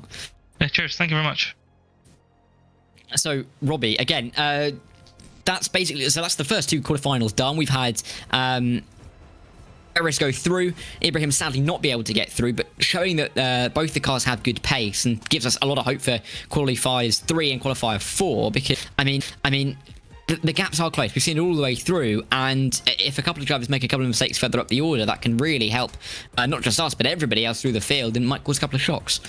Yeah, absolutely. And as you heard from Ibraheem, he took the approach of, I want to get my lap done and hope that it's good enough. He was a little conservative, which I think is a generally good approach for a street circuit. So just missing out slightly there in qualifying obviously cost him in the race. And as we see, if the first 2 corners go pretty smoothly, I think that's pretty much race done, more or less. So we'll see if we can... I think the other drivers will learn from the first 2 rounds and then really try to nail this qualifying. Yeah, we'll see that qualifying coming up soon. Of course, qualifiers 3 and 4, they will feed into semi-final 2. But before we get there, we're going to take another short break while we wait for that session to get up and running. Stick around though, because qualifier 3 is upcoming. We've already got one driver through to semi-final 1 as well, so more to look forward to then. But for now, we'll see you on the other side.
Welcome back once again, everybody, to the BS Competition Twitch channel with us watching along to ESL R1. I will get that right first time at one point. ESL R1 round 2 here at Orchard Road. Myself, Darragh Thacker, joined by Robby Foley up in the commentary booth. Robbie, we've been through qualifiers 1 and 2. We've got one driver into the semi-final, hoping for the same here in qualifier 3 and 4. About to get qualifying underway. We've talked about how important this qualifying session is going to be. Do you think this time's get even tighter than we've seen, or do we think there's still the 2/10 range? Certainly could do. Yeah, it was kind of a tale of two different races. The first race quite full of carnage, and the second race more chill. Didn't see many overtakes, and then the quali order pretty much set the field for the rest of the race. So we'll see what happens here. Yeah, I expect about a 3/10 spread from pole to P10, P11, so I think it's going to be quite close. It's again going to be about nailing those hundredths of a second and putting your best lap together. Yeah, and hopefully Robbie Stapleford will be able to put that all together, get himself into that top 6 early on, and try and make sure he avoids all the carnage in the opening couple of corners, and then just defend his way through to semi-final number 2. So definitely chances. We've seen all the way through this evening so far how we've had, or this morning, wherever you happen to be, and we've had difference in terms of approaches to the race. We've had some aggressive qualifying laps and then some maybe not so aggressive qualifying laps. We were talking to Ibraheem. He said that maybe he should have gone a little bit more aggressive in the qualifying session than he did. We've seen some drivers go too aggressive with Marcel Shinjik, of course, in that opening section, spinning around and really costing himself a position in that semi-final. So it's really drawing that fine line of balance, isn't it, between how far do you push it and how conservative do you go to make sure you get that time on the board, because, of course, it is still a one-shot qualifying, but that one shot means everything. Yeah, it's kind of turning into be a bit of an all or nothing approach. You just have to really put yourself in the top 6, maybe 8 cars to really have a chance to go through. I think you know, P8, you can make a couple positions at the start with some mistakes, but if you can put yourself in the top 6 in quali, you can kind of have a little bit of a sigh of relief as long as you get to the first couple of corners there. So yeah, we'll see how this session pans out. Expecting very, very close lap times. Hopefully, yeah, more of the same that we've already seen, really, is what we're looking for. We've got Dambietz, who's going to be sending the first lap time in his session. We sometimes like to comment on some of the drivers' backgrounds, but Dambietz has just given us a green screen. So he's not given us much to work with there. Collins in the Porsche has got a nice dark room there. Not as calm as his teammate was before his session, but an 11 flat for Dambietz is the benchmark. Collins, we're probably looking at a time around there. 10.8 was pole in qualifying for the second quarterfinal. So we're probably looking at something around there, but a 10.9, 11 flat is absolutely not too shabby at all. Collins through the final corner. Where will he put himself with his lap time? It's going to be close, I'm sure. And yeah, there we go, a 10.9. So once again, we're seeing some very tight and consistent times coming through, Robbie. Yeah, absolutely. And we'll see if anybody can beat that 10.8, 10.7 range. But it seems that, yeah, just getting into the 10s, I think, is the key to a top 6. But we'll see here. Yeah, Schoeninger next for the Williams Esports team. Not a community car, of course, but let's see if he can get himself up to the front of the field. And it's 11.2, so maybe slightly behind where he would want to be. And Williams Esports might have a little work to do, of course. Picked up no points, came dead last in the opening round, as they do lead the point standings as we run. So maybe a bit of work for them to do once again, but you know, this is that track that kind of track we were talking about. I think you touched on it earlier, where it's kind of a track where some of the big teams may not perform as well as we were expecting, because it is much of a muchness, very, very much its own kettle of fish, as we see Robbie starting his lap time. So we're expecting to see some more surprises maybe in these next couple of knockouts.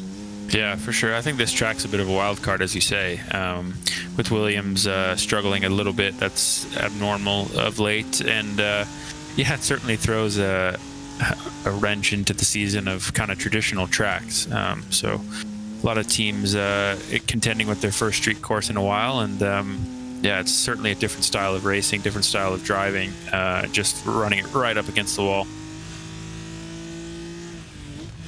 Yeah, having a nice lap though, it seems, from the opening part that we've seen through the right-hander. It's so tricky to really pick your mark through there because it is such a long right-hand corner with a very small curb on the inside. How do you want to approach it? How do you want to try and get your exit through the second part? But Robbie looking very, very calm as he comes through the final couple of corners. Now we're seeing some lap times like of Kevin Siggy going to the top.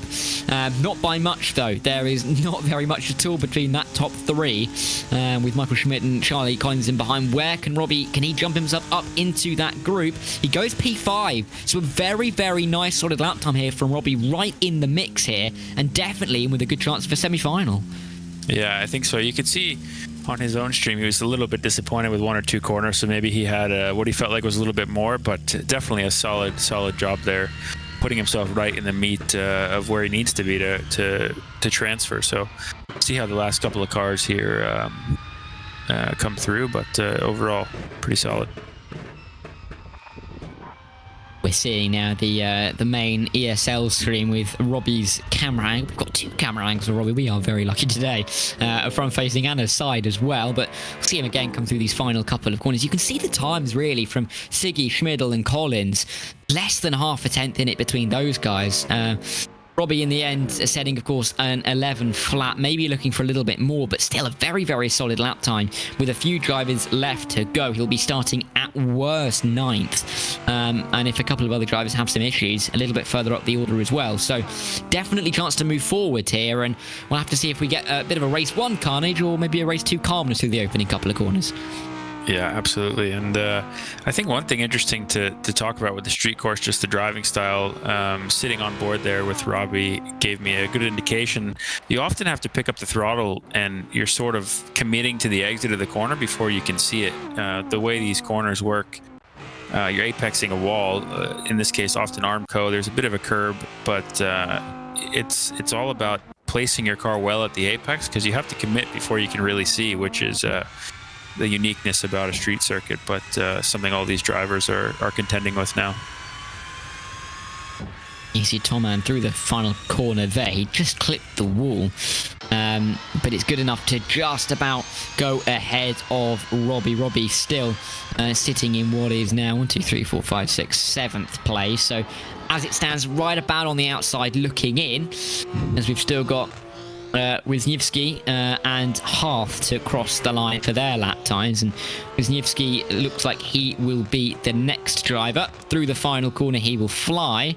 Oh, rear end sliding a touch, maybe losing a little bit of time through there, but his lap time in the end will be good enough to go P2, and only 8 thousandths off Kevin Siggy. So that top 4 there is what, 0.026 of a second between those guys, a quarter of a tenth. I mean, it's insanely tight up there, isn't it? Yeah, it's crazy. And even between Robbie and a couple of spots ahead is just 50 thousandths, so 0.05. So yeah, crazy close. And we saw him maybe a little bit upset with a corner or two. That's probably would have given him another couple of hundredths or maybe even a tenth to move forward, but we'll see how the start plays out here. Certainly can race from there.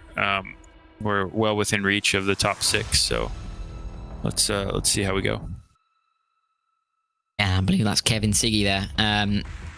Looking nice and calm and composed after his pole position in this 3rd round. Robbie out on his practice session, just stopping on the track, maybe trying to see some of the sights of this fictional circuit, maybe just getting himself ready. I mean, in these little practice sessions before a race, of course, we don't really have that kind of that kind of thing in real life. I mean, of course, you have your maybe laps to the grid, your formation laps, but these kind of warm-up sessions, how do you approach them? Do you kind of just go in just thinking, I'll just get a couple of laps in, or do you really try and focus on getting your apexes, getting yourself into a rhythm? I think for this race specifically, as we see maybe trying a launch off the start here for Robbie, but you can get behind a few cars and see how your car behaves in traffic, which is unique to this race. Again, not many drivers or really nobody's raced here before, outside of doing plenty of laps to prep. So yeah, you're either trying a practice start or you're just trying to see how your car behaves behind others. Just to get a feel for how the race will play out. This is going to be an interesting race. I mean, pole position this time a 10.9. So if anything, we're getting ever slightly slower race by race. But the gaps are absolutely non-existent between all of the drivers, which is it's good to see, isn't it? Because it means we get some nice close racing, albeit we may not see too many moves. We're about to get going though for this third knockout race. Robbie Stapleford is our BS competition driver. He starts P9, and let's see if he can get himself in towards the top 6, into semi-final 2, to get a driver BS in both of our semi-finals here this evening. Lights are on, he's starting P9, maybe trying to avoid the carnage or maybe capitalise on it during the opening couple of corners, but we are racing here in Singapore at Orchard Road. Not the best of starts for Robbie, going to drop a position off of the line to Matt Emery, who's down the inside, but the inside may be a dangerous place to be. Having said that, Robbie straight to the inside, looking to make that move back again. He will make it down the inside. Not the best of exits though, not too much carnage either as they make their way through the opening couple of corners. The outside line looks like the place to be, little bit of contact there with Speller, I believe that is, on the run down in towards turn number 3. The inside line is Robbie's, and from going at P10 off of the line, P8, not a bad start at all from him. And he's got some opportunity here as the cars are too wide ahead, so hopefully he can make another move here as he tries for the outside, but maybe not quite going to work. Maybe an over-under as he goes still on the outside, the inside for the next corner, so I think he's got that job done. And P7 it looks like. Yeah, gorgeous move there from Robbie Stapleford. Committed around the outside and then controlling the inside. And he, for being P10 off the line, we could really say that he started in P10 from that getaway. He's gained 3 positions from there, and very nicely indeed. Great start, and now only a spot off of that top 6, and right in behind Dan Betts, who he is tailing in this race down towards turn 1. But you have to say, very, very successful opening lap for Robbie. Yeah, absolutely. Probably the best we've seen, I think, so far today. Making 3 strong moves there, and yeah, not feeling any pressure from behind. So let's see if he can keep it going, keep the pressure on early in the race here. But he's definitely got some momentum on his side. And we'll see if he can try and use that momentum to get himself up in front of Dan Betts. Of course, another BMW car in front of him, so very similar characteristics there. So you can kind of predict kind of how that car's going to act in the scenarios, more so than you can with the Porsches and the Mercedes around. So let's see if Robbie can work some more of his magic and get himself up into P6. Got a long time to do so. We've got still just over 11 laps to go in this race, and we've seen how close some of these drivers can run to each other. It's just going to be a case of trying to find that move, because that's really been the elusive part of this evening, isn't it? Yeah, and I think the key is to be patient for now and just try to see where you might be quicker. And obviously, being too aggressive early on, when you're in P7, you just need one more spot. So you don't really need big risk, but at some point you're going to have to try to do the move. But making an aggressive move early on, you can easily wind up P10. So I think he's doing a great job here. Again, not feeling pressure from behind. If he can move forward with this group and pull a bit of a gap from P7, P8, gives him a little bit more confidence to go for a big move and not lose out. So far so good here. Yeah, going nicely for Robbie Stapleford in the opening stages here for qualifier 3. Let's see if he can keep this up. I have no reason to believe that he won't. Looking very calm in his sim rig, quite dark where he is, but light on the other side of the room, just making sure that the only thing really that he can see in terms of light is his sim rig. I mean, I don't know about you, Robbie, but how do you feel with light? Because we've seen on many a camera angle in sim racing where some drivers, it's almost like they're sitting in the sun right outside in the middle of their guard with the amount of light, and some drivers you can barely even see their faces. I mean, what do you prefer? Of course, you don't really have a choice in a real life racing car. But do you prefer to be in a dark room on a sim rig or more light around?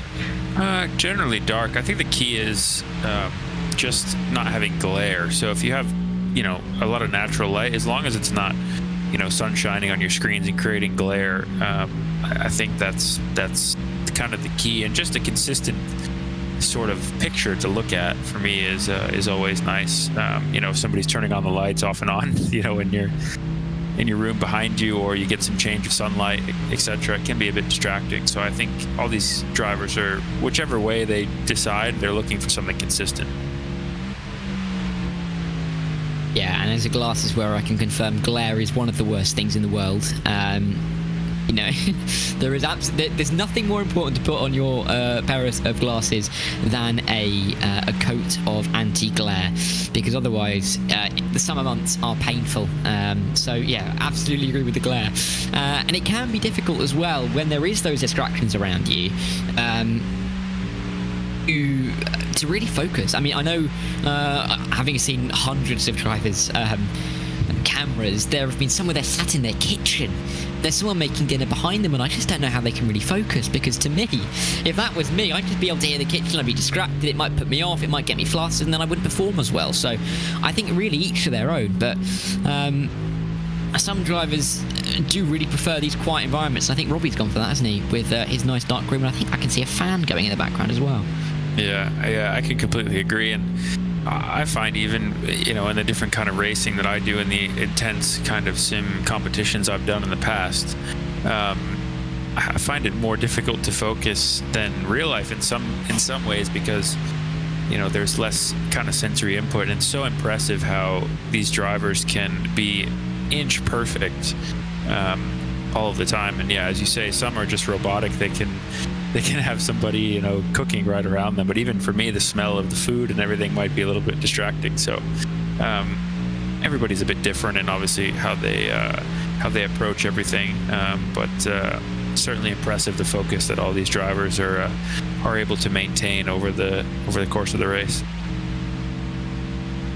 Yeah, my favorite I think camera that I've ever seen was, there was one driver who, he wasn't in his kitchen, he was in his own room, but for some reason, and I to this day do not know why, his microwave, well, there was a microwave in the room, and someone came in and put something in the microwave and then took it out again, and I just can't help but thinking that quiet hum would just be awfully distracting.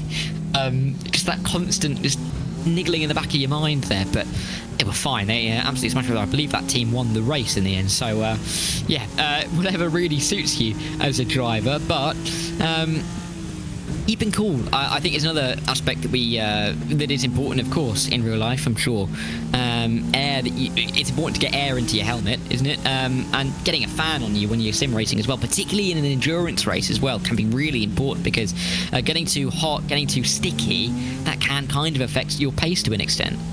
Yeah, absolutely, and it's just nice to have some moving air, not stagnant.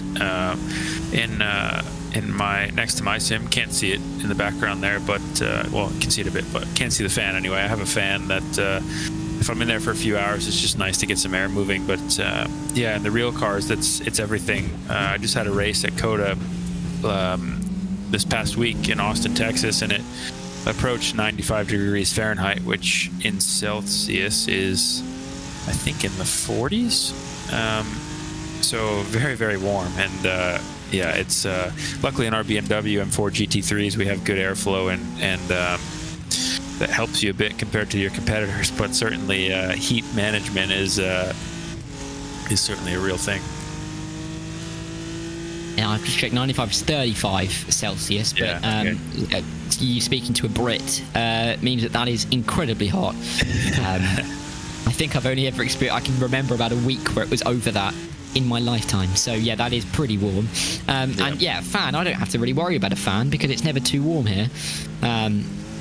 We're in the middle of May now. We're getting towards June, the peak of, or the longest days of the year, and I don't believe it's going to get more than 20 degrees out here. So it's mild, but nothing that's going to mean that you're going to have to be worrying about if you're going to, sweat and get too clammy in a t-shirt. And it's actually, this will shock you, Robbie. It's going to rain for the next week and a half in the UK. Ah, strange. That's a bit bad.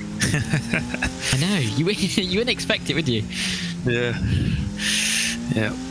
But yeah, as we're kind of just past halfway here, Robbie's still looking strong, still on the back of damn beats with no massive pressure from behind. So kind of a train here, a bit of a parade. Let's see if he can make his way forward here, try to grab that last spot to transfer. But so far, a really solid race, very solid pace, and yeah, an awesome opening lap there.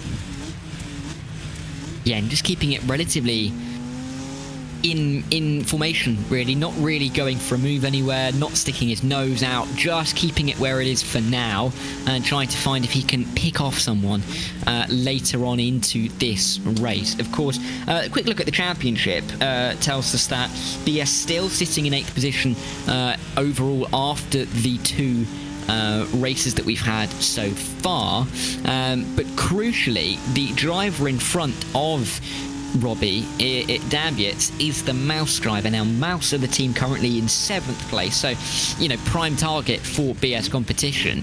So I think target number 1 will be getting past him, because not only are you going to be gaining a couple of points and getting yourself into the semi-final, but you're going to be depriving the team who really are our closest competitors right now from picking up those same points. Yeah, absolutely, and we're sort of on top of each other here as the race goes on, but yeah, critical day for the points, and we'll see if we can pick up a couple of more and hopefully transfer here into the next round. But yeah, we're not seeing much in terms of moves at any point in the field. Siggy's got about a second lead, and then a couple of tenths splitting up the cars in between that. So very close in pace, and we'll see how the last couple laps end up here. One more thing to wrap up about our discussion about the weather. I mean, it's all fun and games about raining in the UK, but it might be raining in Indianapolis this weekend as well, mightn't it? So, which could spoil the Kyle Larson parade a touch. Of course, the Indy 500. Will it happen on Sunday? We hope so. It might happen on Monday or Tuesday. We will wait and see. But you're right, there's only going to be another few laps of this race remaining. 4 to be exact, as we make our way down in towards turn 1 with Robbie once again. The Mouse driver of Dambiet is becoming a little bit disconnected from Hearth, Collins, Schmidl up in front, so definitely an opportunity here for Robbie, especially if the slipstream that Christopher's going to be picking up isn't as strong. Robbie might have a bit of a run down towards turn 1. Yeah, that's kind of the best shot I think he has, although, you know, we saw Ferris earlier on very strong in that final corner, and hopefully Robbie can do the same, but he's also now got a BMW in front, so they, as you touched on before, they're going to race and drive very similarly. So it's really going to be about not necessarily the cars being different, but the 2 drivers maybe with slightly different styles. As Robbie edges just closer here under brakes, he's now probably thinking, all right, it's time to go. A couple more laps to go. I got to get closer and try to make a move. But you won't see too many differences in between the cars. They're both quite strong in the last corner here. And they'll both know the platform they're driving. So it's more going to be about, can Robbie work Dambiet's over here to have an opportunity to make a move. Yeah, I mean, but full credit to him for putting himself into this position, because, of course, he didn't have that the best of getaways off of the line, but picking up those 3 spots brilliantly, really, at turn 1, at turn 3, and then at turn 6 and 7 really does show his quality, doesn't it? Because not necessarily moves that we'd expect to see, but Robbie, brave enough to go around the outside at the corner we're just about to come up to here at turn 6, really did help him through. I apologise, turn 5 and turn 6, because this is such a long right-hander and does tighten up on the exit, but great to see him go all the way around the outside and dance his way down the inside to pick up P7. So he's done most of the hard work, but you'd then say that the hardest work is to then pick up the position after lap 1 for P6, where, you know, it's the hardest fought position on the racetrack in a race such as this, where realistically all you really have to do is put yourself into the top 6, get yourself through to the next race, and see where you can go from there. Yeah, absolutely. And yeah, it was hugely impressive that first lap to make up 3 positions, and positions in this series with this level of competition certainly don't come easy. And now the most critical and hardest position is now up for grabs, and you can tell he's certainly hunting. He's edging closer in certain parts of the lap, and then, you know, Dambiet pulls away in others. They're very, very evenly matched. There's nothing in it with the lap times. Luckily for Robbie, he hasn't felt massive pressure from behind. Certainly if he makes a mistake, cars behind will pounce, but I think he's fully focused forward now on trying to get this done. Yeah, only a couple of laps for him to do so this lap, and then 1 more for him to make the move, so maybe looking for a line down towards turn 1. But time is running out for Robbie if he wants to make that transfer into the semi-final 2 here this evening. Ooh, that was getting a little bit close. I thought that the driver behind. In Towman was about to run right into the back of Robbie there, but luckily no damage done, and Robbie can try and go after the car in front of him of Damnitz with one more lap to go. Doesn't look like he's quite close enough on the run down in towards turn 1 to make a send, but there might be opportunities across the rest of the lap, maybe if he can push Christopher into a bit of a mistake, but at the moment Robbie, it looks like it's difficult to find a way through, isn't it? Yeah, quite even for sure between the two cars, and he's edged a little closer there on the brakes in turn 1. He seems strong on the brakes. Dambeat's getting good exits, so it's a fairly even ebb and flow throughout the lap here. We'll see if he can put some pressure on him and force a mistake, as we've got about a half a lap to get it done. Yeah, let's see if he can make a move anywhere. Tight line through 5 and 6. Maybe looking to put off Christopher in front of him, but it just doesn't look like it's going to happen here for Robbie, sadly, unless there's a bit of a collision up front, which there very well could be. Very, very tight pack in the top 6 as they make their way through this triple right-hander now to close out the lap. Robbie, he started in P9, dropped back to P10, and he's recovered on the opening lap to P7, but it's just not quite going to be enough for him. He's going to come home in P7 just on the other side of the transfer line, and disappointing for him really, but definitely positives to take, isn't there, Robbie? Because the way he worked his way through shows that, you know, there is definitely room and definitely some ability there, and of course there is with Robbie in this car, but definitely something to bring forward into the next rounds. Yeah, absolutely, and I think our most impressive first lap we've seen from any one driver today. So making up 3 positions out of 12, you know, that's pretty impressive. Just needed one more there, and probably just needed, you know, 1 or 2 spots more in qualifying to be able to transfer, but certainly a super strong pace and a really close race. That was the closest race from top to bottom I think we've had, just in terms of the splits, and certainly a good performance there from Robbie. Yeah, very good performance. I mean, you can see him in the bottom right-hand corner there. He looks pleased. It's one of those races where it was kind of like, I couldn't really do too much more. I mean, almost impossible to make the move. He made those moves to get up into P7, so claiming some more points for the team, which are going to be absolutely crucial in the long run. But unfortunate that he wasn't quite able to make his way through, but you can see him smiling, chatting about that race. And we'll see if we're able to get him in for a chat. But that's 3 quarterfinals done, Robbie. We've got one more to go, and we're going to have to see if we can get one more BS driver in towards these semi-finals and have one in each.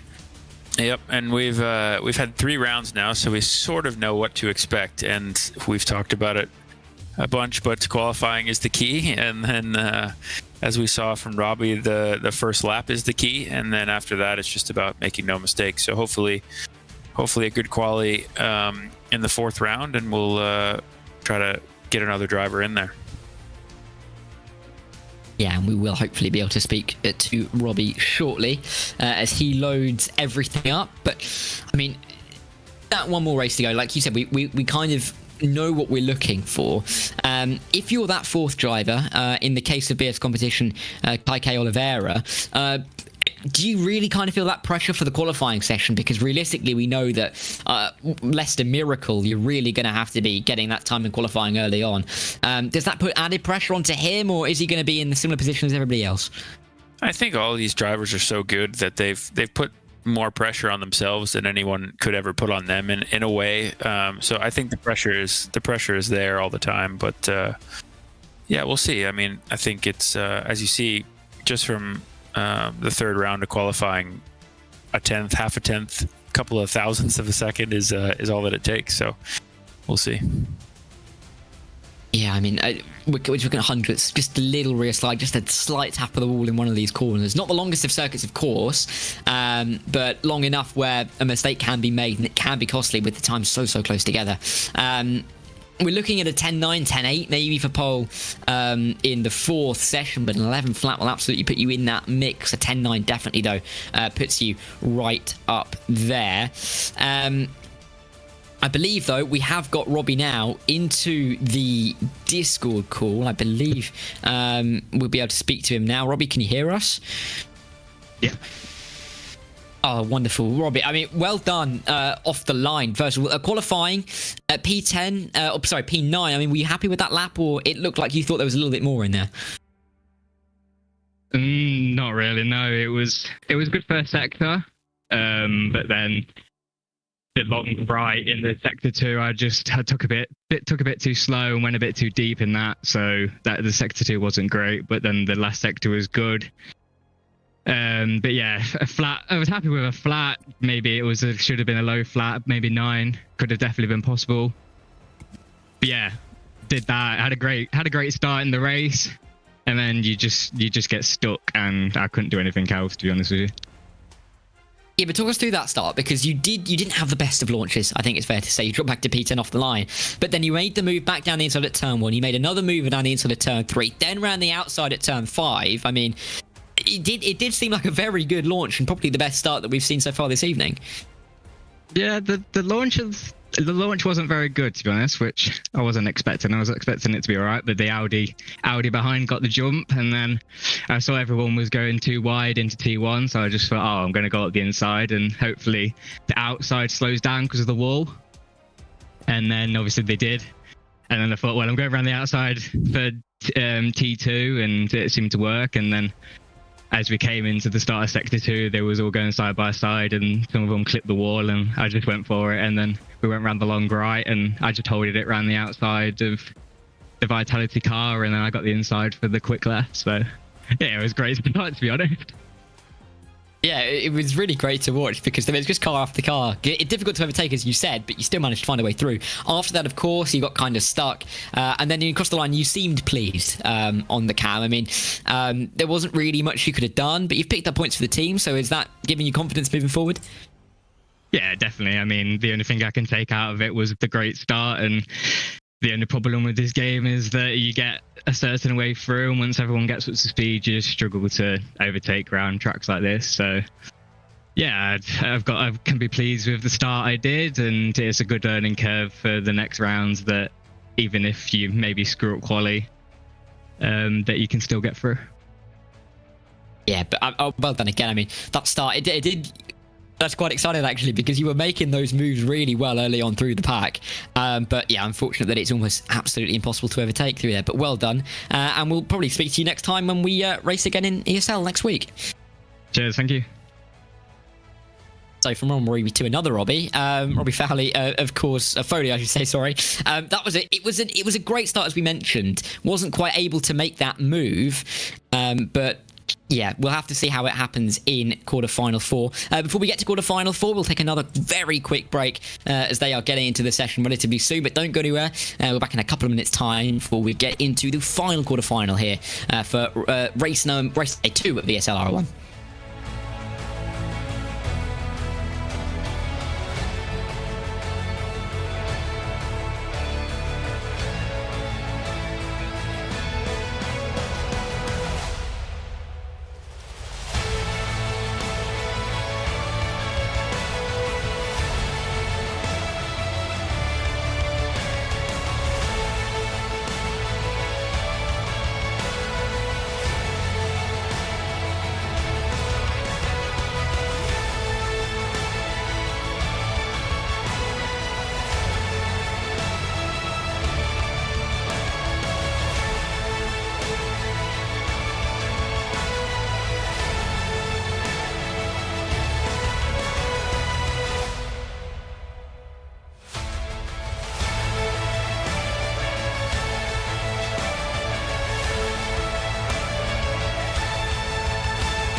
welcome back to the BS competition Twitch channel for the final quarterfinal at ESL R1 for the second round of the season. I got it right that time. At least that'll be... there's one more time to get it wrong, but I got it right that time. We are back for the fourth quarterfinal. We've got one more BS competition driver in Caique Oliveira, who will be trying to slot his way into semi-final 2. We've had the one BS competition driver of Ferris getting himself through up into the top 6, and he will be racing in semi-final 1 for a place in the final. But we'll have to see how it all unfolds in quarterfinal 4. Myself, Darragh Thacker, still alongside Robby Foley in the booth up here. And Robbie, we've had some interesting racing. We've had some not terribly exciting racing, some good starts, some bad starts, everything in between, really. I mean, hopefully we'll see Caique through in this session, but qualifying, as we've said, going to be all important. Yeah, absolutely. And as you say, I think you just need to be into a 10-9 or so to be safe, or reasonably safe for the top 6. And 11 flat puts you in the zone, but we've seen hundredths of a second, thousands of a second making up some places. So it's going to be about nailing the lap. How much risk do you take versus, putting it right up against the wall? Risk versus reward. And yeah, hopefully we'll get another car through. But so far, a good showing for the team, I think. Even, the last 2 rounds not making it, we've had great pace. So we'll see how we go for the 4th and final one. We'll see if Caique can work his way up. We've had, a P6, a P7 and a P10 so far. So clearly there is pace there. Sadly for Robbie Stapleton, it was just not quite enough to make his way through. Here is Caique, our final driver of the evening to start his day. We'll have to see if he can make his way through in towards the semi-finals. But down in towards the opening corner, he will go. This is his qualifying lap. He's going to be one of the first drivers to set his time. And really, this is going to be a benchmark for others to follow. Yeah, absolutely. And hopefully we can get into the 10s here. But so far, good opening to the lap. Good, clean couple of corners, looking for good exits. And we've seen that the second sector can be a bit tricky for different drivers. If we've seen a mistake from anyone, that's been kind of the spot here. And the BMW has been particularly strong in the last sector. So let's hope for a good, clean second sector and see how he finishes off the lap. Yeah, through now, turn 5 and 6, where we saw Robbie Stapleford make that fantastic move on the opening lap. The final 3, but a couple of times in. That is Enzo Benito, if I can just about make that out. I think that's a 10.9 that he has set, which means that Caique, it's a strong benchmark, but it's not the quickest lap time that we've ever seen. So definitely something that he can aim for as he comes through the final couple of corners. Let's see what he can do. My bad, the Benito time's at 1 minute 10.8. Where can Caique go? Can he put himself up into the 10s? Nearly, very nearly. An 11 flat, definitely a good time there for Caique, and will definitely be a good benchmark for the rest to try and go around, because an 11 flat is kind of where we've seen that 5th, 6th, 7th, 8th kind of range all the way through, isn't it? Yeah, absolutely. That's going to put him in the conversation for the top 6 here. We'll see how the others sort of get on, but certainly an 11 flat, nothing wrong with that. Very strong lap. Yeah, we will have to see how this one develops, because we've got Maciejewski, 11.1 for him. Of course, Caique, we're seeing him on the main feed coming into the final few corners now. We've done a very good job, I think, actually, of going east to west in the order of our drivers here at BS in terms of the races. Of course, Ferris being Indonesian, then we've got 2 Brits, then we're going across to Brazil, so we're getting through the time zones quickly. But there we go, the 11th flat there for Caique, showing that there is time in the car, and that can definitely be ahead of some of the drivers yet to come. Yeah, absolutely. And I think an 11 flat 59, that from the last session was right around P6, so we'll see how it works in this final round. But otherwise, so far, looking pretty good. I think, as you say, we've got pace in our cars, and see how the other 8 or so end up here. Yeah, let's see. I mean, Reitveld at 10.9, you'd probably expect that red line car to be up in that area.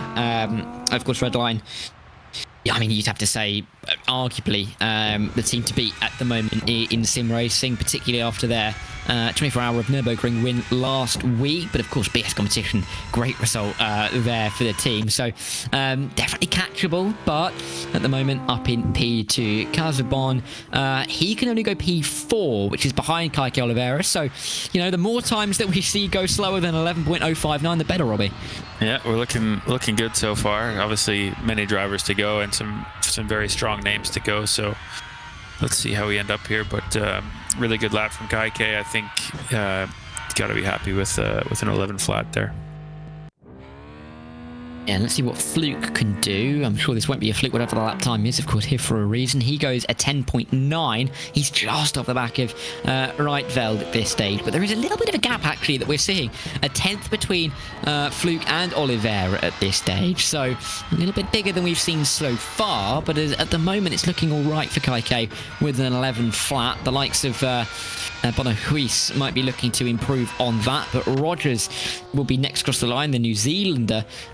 Where can he put himself in his Porsche Coanda across the line? He will go up into P1 at a 10.7.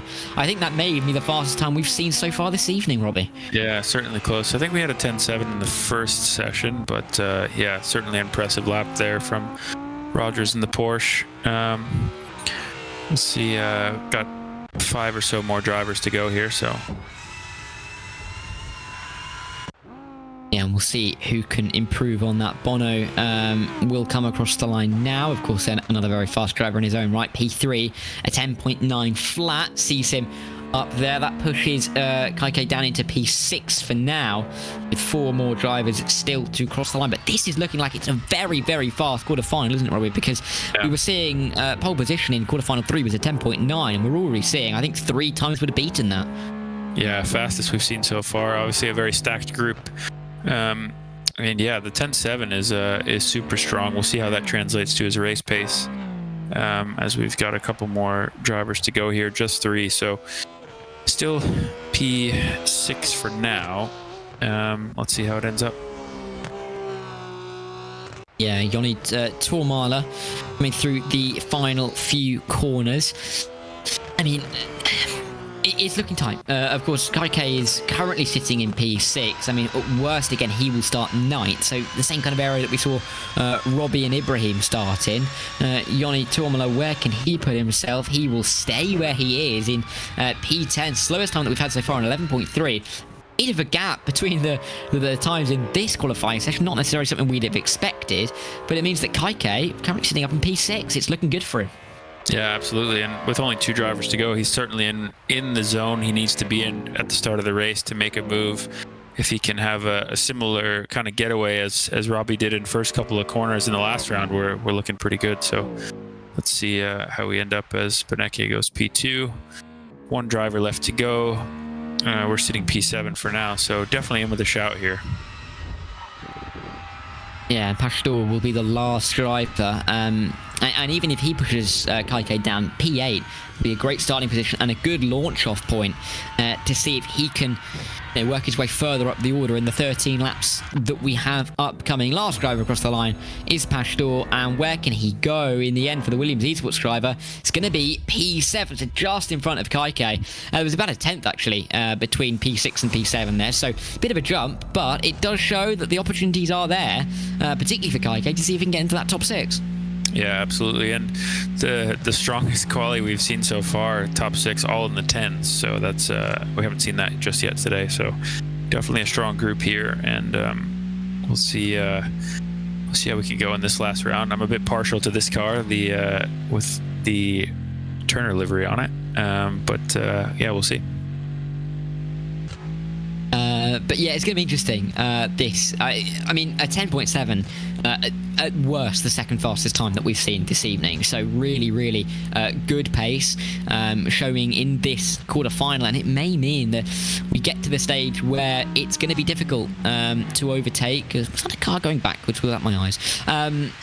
With Caique in that range. Maybe the top 4, top 5 get away, and then Caique and the drivers around him drop the bottom 4, so it could be a little bit of a race in the middle. Yeah, I think it's going to be tight and intense. Certainly, depending on how those first couple of corners work out, there's nothing in it between the drivers, as we've seen. And in terms of race pace, it's a little bit about, well, all about track position. So a good jump off the line, a good couple of clean corners, and hopefully into that top 6, and then a smooth race from there. But all the drivers in this grid are super composed, and they all do a really good job. So there's going to be nothing in it. It's just going to be about execution and see how we go here. Yeah, hopefully we will get Caique into that second semi-final here for BS competition. Looking at the points after race 3, we've got a little bit of work to do to try and catch up to the likes of G2 and Mouse, but Caique's in a great position to try and do just that. We're about to get going then for the 4th and final knockout race to get us into the semi-final phase of the evening here, and can Caique Oliveira make it 2 BS competition cars in the top 6 of their respective knockout rounds. The lights are surely on here, and they are now gone. And Caique gets us underway in this race. Starting P8, of course, looking to make up a couple of spots early on. Very much hard fighting down towards the opening corner up in front. Caique opting for that outside line, not looking for the inside, as we saw last time from Robbie Stapleford. He's going around the outside. There's a big contact there. He's gained a couple of positions, and Caique already up to P6, exactly where he needs to be. A couple of collisions there as well means that he might slot up into P4. They're 3 wide on the run down towards turn 3. Got to be careful not to get absolutely smashed off the road. He'll go around the outside, control it, but Caique Oliveira, P8 to P4, an ideal start, and he is looking right in the face of a semi-final. Yeah, mega start there, just taking advantage of the mistakes ahead in the carnage. Had a little bit of contact himself, but got through it all cleanly. P4, now it's just about putting the head down and clicking off some clean, consistent laps. Yeah, fantastic start, and we've seen it's been difficult to overtake. He will be very much hoping to maintain his position inside the top 4, inside the top 6 even, for that semi-final spot. He's not even far off the top 3, is he? It was a fantastic start, and in a way where we saw Ferris kind of get caught up in the collisions at turn 1 and turn 2 in his knockout round, Caique flew through and gained 4 spots. Yeah, absolutely. That was amazing. Now he's not really feeling much pressure from behind, just about focusing forward, hitting your marks, clean laps here. A short race, but still in something that's 13 laps. It feels like a long way to go. So you can see the gap is pretty big behind. All that Caique's hoping for is that the drivers behind start racing quite hard, and he can extend that gap. So looking good so far. Yeah, let's see. I mean, he's got a very, very comfortable gap behind, hasn't he? Kazabon in P5. It just looks pretty comfortable here at the moment for Caique. And this is really a case of don't throw it away, because he's in a fantastic position.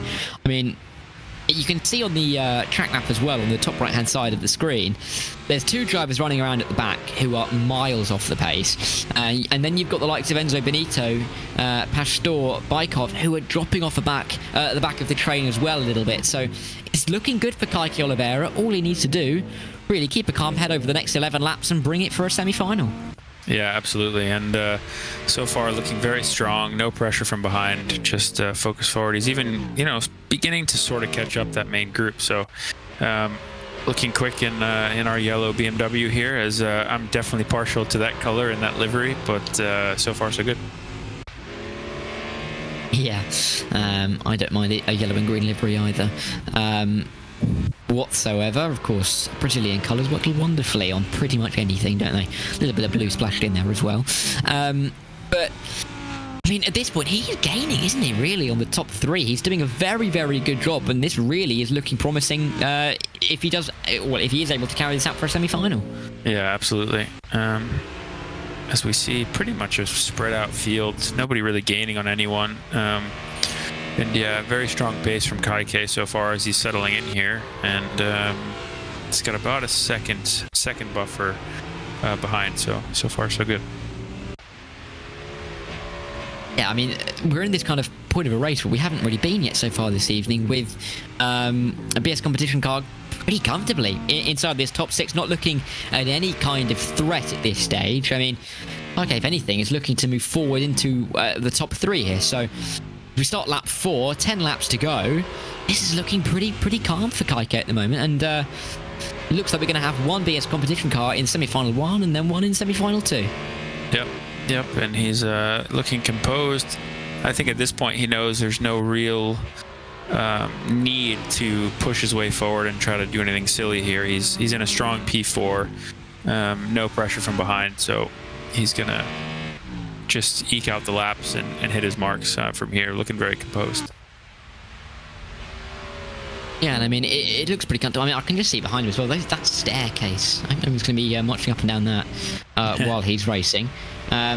It feels very much like he's kind of in the middle of a house there, where they said he might just be in a corner somewhere. But you know, nice little staircase, nice little subdued area. It means that he's kind of away from everybody else in that regard, and goes back to our conversation earlier about how you want to be situated, where you want to race, and how all the distractions will play into that. But sitting comfortably in P4, looks nice and calm again, doesn't look too flustered. I mean, he's in a very comfortable position, doesn't need to do anything now in this race, because this race really, all it does, Robbie, is serve the purpose of getting to the semi-final. Yeah, absolutely, and he's headed for that, looking good. Still, we're about a third of the way through, just past, nearly halfway in the race, so still a ways to go, but he's still extending his gap, I believe, behind a little bit. It's sitting around 1.8 to 2 seconds, so that's looking good. No need to no need to push for P3 here. Really well managed so far.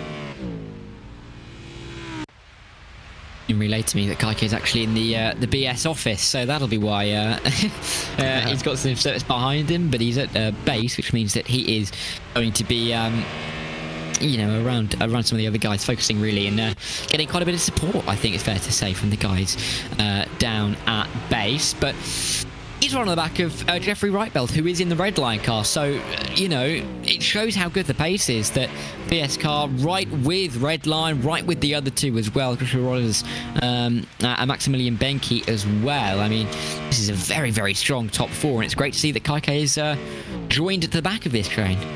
Yeah, absolutely, and he's certainly shown that he can run right there with those guys. Only 3 seconds off the lead. Josh Rogers, Max Beneke, Reinfeld, 3 really strong drivers, so a really, really strong performance so far from Caique, and he's just got to keep it together here. He's doing a great job. Gap is still the same behind, so looking good. Yeah, he looks very, very strong at this point in the race. Big gap back to P7, where really that's the main concern. I mean, even a bit of an incident here for Caique. He's got a nice 5-second gap back to the drivers down in P7, so looking nice and comfortable. Obviously, you don't want a bit of an incident, but there's always that little bit of comfort in the back of your mind that you are in a comfortable position, not too much having to be pushed here for Caique. And this kind of result will really give him hope for the semi-final, won't it? Because if he's being able to run with the leaders in here, Joshua Rogers, Benke, Reitveld as well, that's going to give him good confidence going into the semi-final, where you'd have to say the pace is going to be slightly stronger.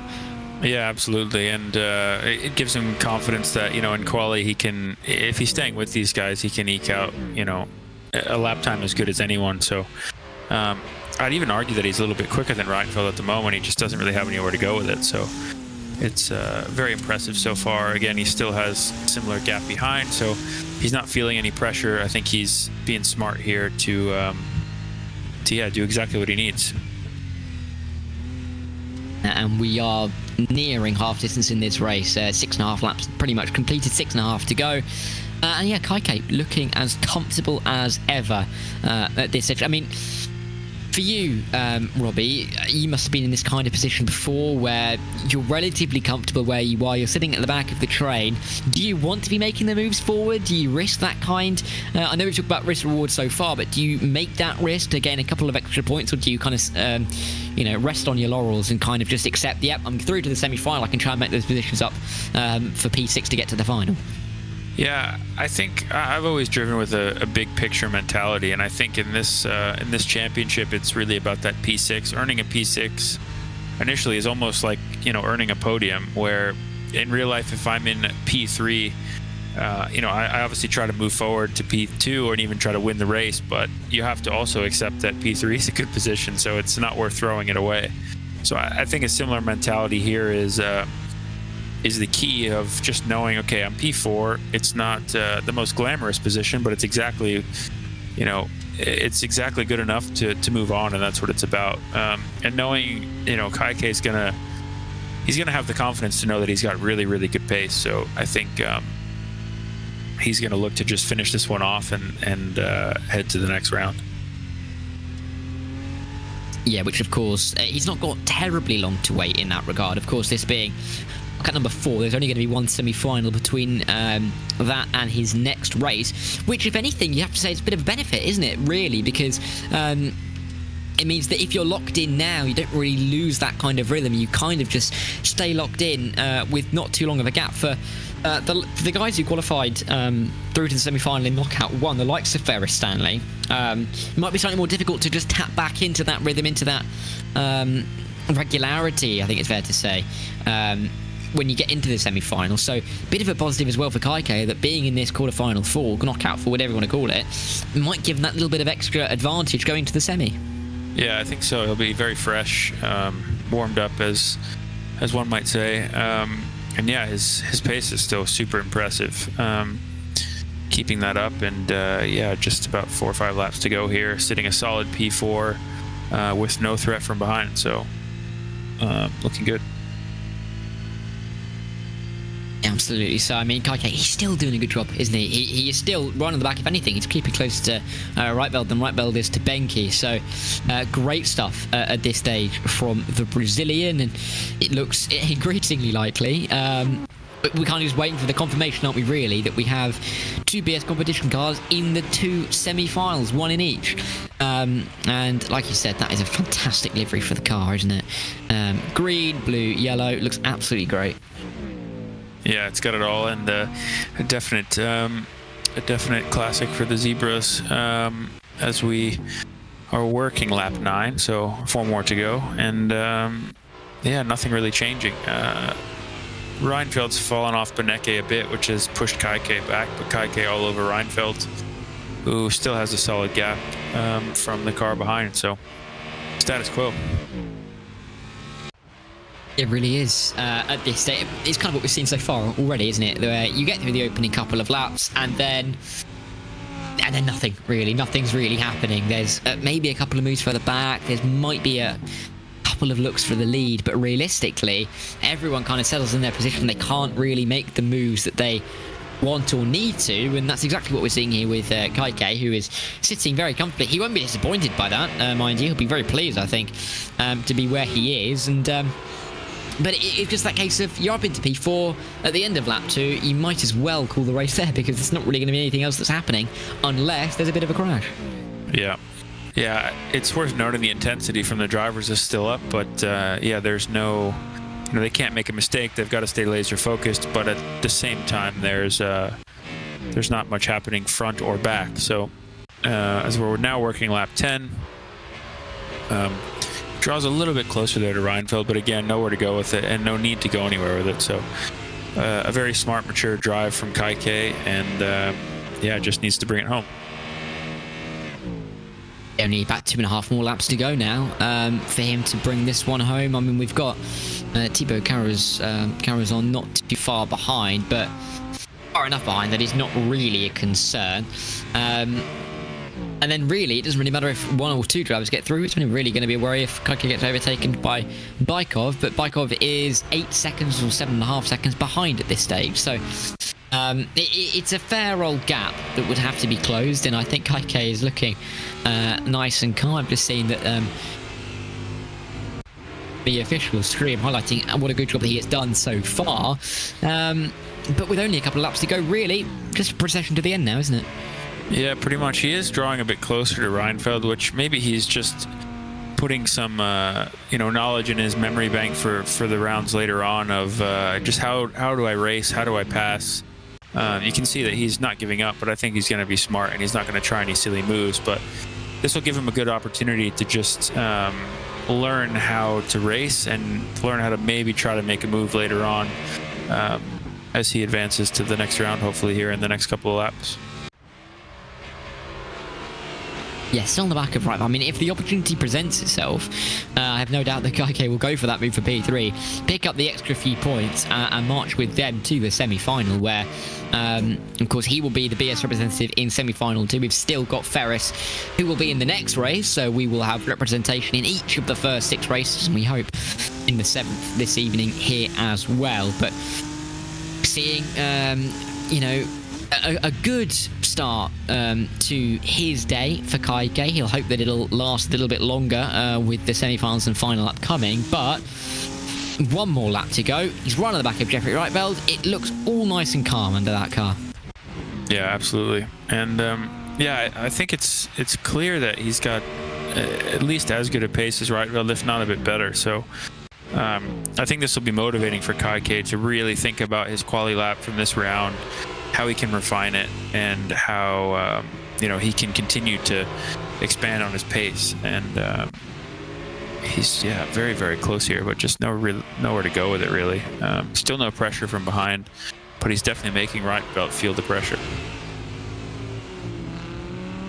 And it's also good to get him through Caique, particularly as Maximilian Benke, of course, is a Mouse driver who, yes, are kind of in that fight with at the moment for P7 in the championship at this stage. So good to see on that front that we are keeping tabs with them, and also good to see from the team that the likes of G2 Guild, Virtual Pro and FaZe are all not getting through at this stage. So points gaining throughout, and Caique doing an absolutely stellar job through the final few corners though. It's been about a 15.5-minute race when they finally crossed the line, but Caique started P8, got to P6, got to P4 with the incidents through turn 1 and turn 2, and he's not looked back, and he books his ticket for semi-final 2, and we'll see Caique racing once again here at Orchard Road to see if he can get himself into the final for BS competition. But great race, and Robbie, you have to say, a very, very accomplished drive. Yeah, absolutely. That was impressive, and a great couple of decisions on the first few laps really made the difference there, and then great pace to the end, really putting pressure on P3. So I think he'll be super pleased with that, and great to have two of our guys moving on. And great to see him getting the well done congratulations immediately after finishing as well. Of course, with him being down at base, and we will see him again in the not too distant future for semi-final number 2. But yeah, absolutely fantastic to see him do so well, and that means we've now got 2 drivers in the semi-finals. As we've mentioned, we've got Ferris Stanley, who will be in the next race, semi-final 1, and then we will of course have Caique Oliveira in race 2, who I think we can speak to now. Caique, well done, congratulations. P4, best result of the evening in the quarterfinals, and you through to semi-final 2. Well done. Yeah, thank you so much. I'm very confident in this track. Like, even if it's new, like the process of driving it, I got up to grips really fast, and unfortunately my quali wasn't ideal. I mean, maybe in other quarterfinals would be more competitive, but at the same time, my race pace is where it's at, like at the strongest. So I knew that if I had a little bit of a gap, for sure I would work at the best of it. So yeah, I'm super happy to be in another semifinal, and hopefully we'll jump to the finals again. Yeah, hopefully so. I mean, that start, I mean, it was really just picking your way through, wasn't it? Because you started P8, you went to the outside line. We were talking to Robbie Stapleford before, and he was saying he didn't know if the outside line was the right place to be, but for you, it absolutely was. Got to P6, then the incident at turn 2 got you to P4. I mean, at turn 3 particularly, you went around the outside, and there were a couple of cars on the inside. Was there a moment or two where you thought you might get your rear end tagged around? Sure, all the time. I was like trying to switch my look to the track and to the radar and to the mirror very fast, and to really maybe calculate where was my next move. So when I saw the gaps on the outside, I think they left a huge gap on the outside to gain traction, to gain territory. And I was like on the outside, and I think in turn 2, Bono and maybe a Williams got tangled a little bit. I could just graze through it. And in turn 3, I was like on the outside, I was like thinking, I need to break the latest. Doesn't matter. I need to break the latest and make it to the corner. And yeah, and after that, when I saw it was the train of BMWs, and I could impose my pace, I saw that I was really competitive with the BMWs, among the top BMWs. And just too close at the end against Rietveld, but they were too fast. And but I'm sure if I was ahead, I would pull away. So yeah. Yeah, you look at some fantastic pace and definitely going to give you confidence for the semi-final. Do you think that you're going to be able to transfer to the final? Of course, top 6 is a very, very, very strong semi-final that you're going to be in, but absolutely, yeah. Are you looking to try and get that one more step into the final? Absolutely, that's the aim, that's the goal. It was just a tiny moment on the turn 4 that I lost my the 110. But at the same time, like I think this quarter was really stacked. We'll see on the semis, more pressure, more stuff at hand. So I'm absolutely confident that I can make to the finals, me and Ferris. So yeah. Yeah, well, surely speak to you in a bit as well. After that semi-final, Sure. All the best. I hope you have a nice little break before you get into that. But good luck, and we'll speak to you in a bit.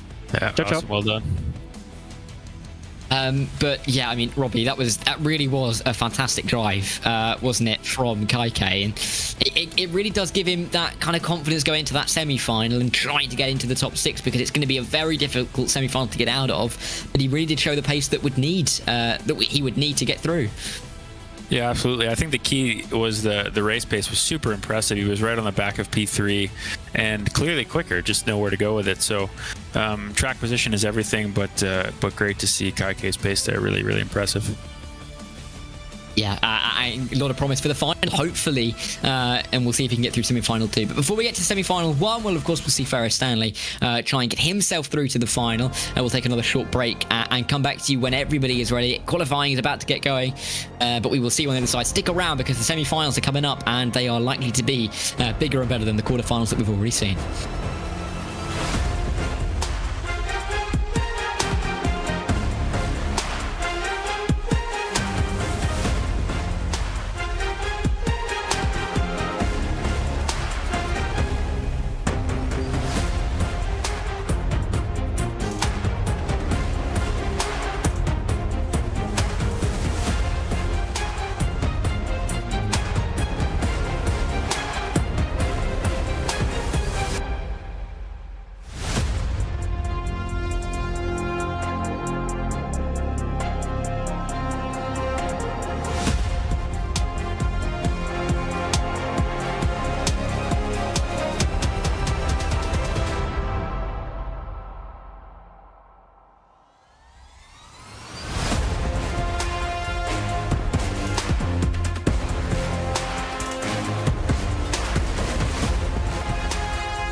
Welcome back. It is now semi-final time here on the BS Competition Twitch channel for the the ESL R1 second week. There's too many letters in that. They cut it down.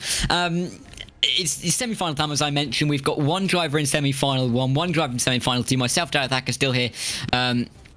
Joined in the commentary booth by Robby Foley. And Robbie, we've still got these chances for the drivers to progress from the semis to the final. It's going to be difficult in these very stacked semi-finals, but we've seen if you can get a good start and try and hold your position, you really could stay where you are in the order.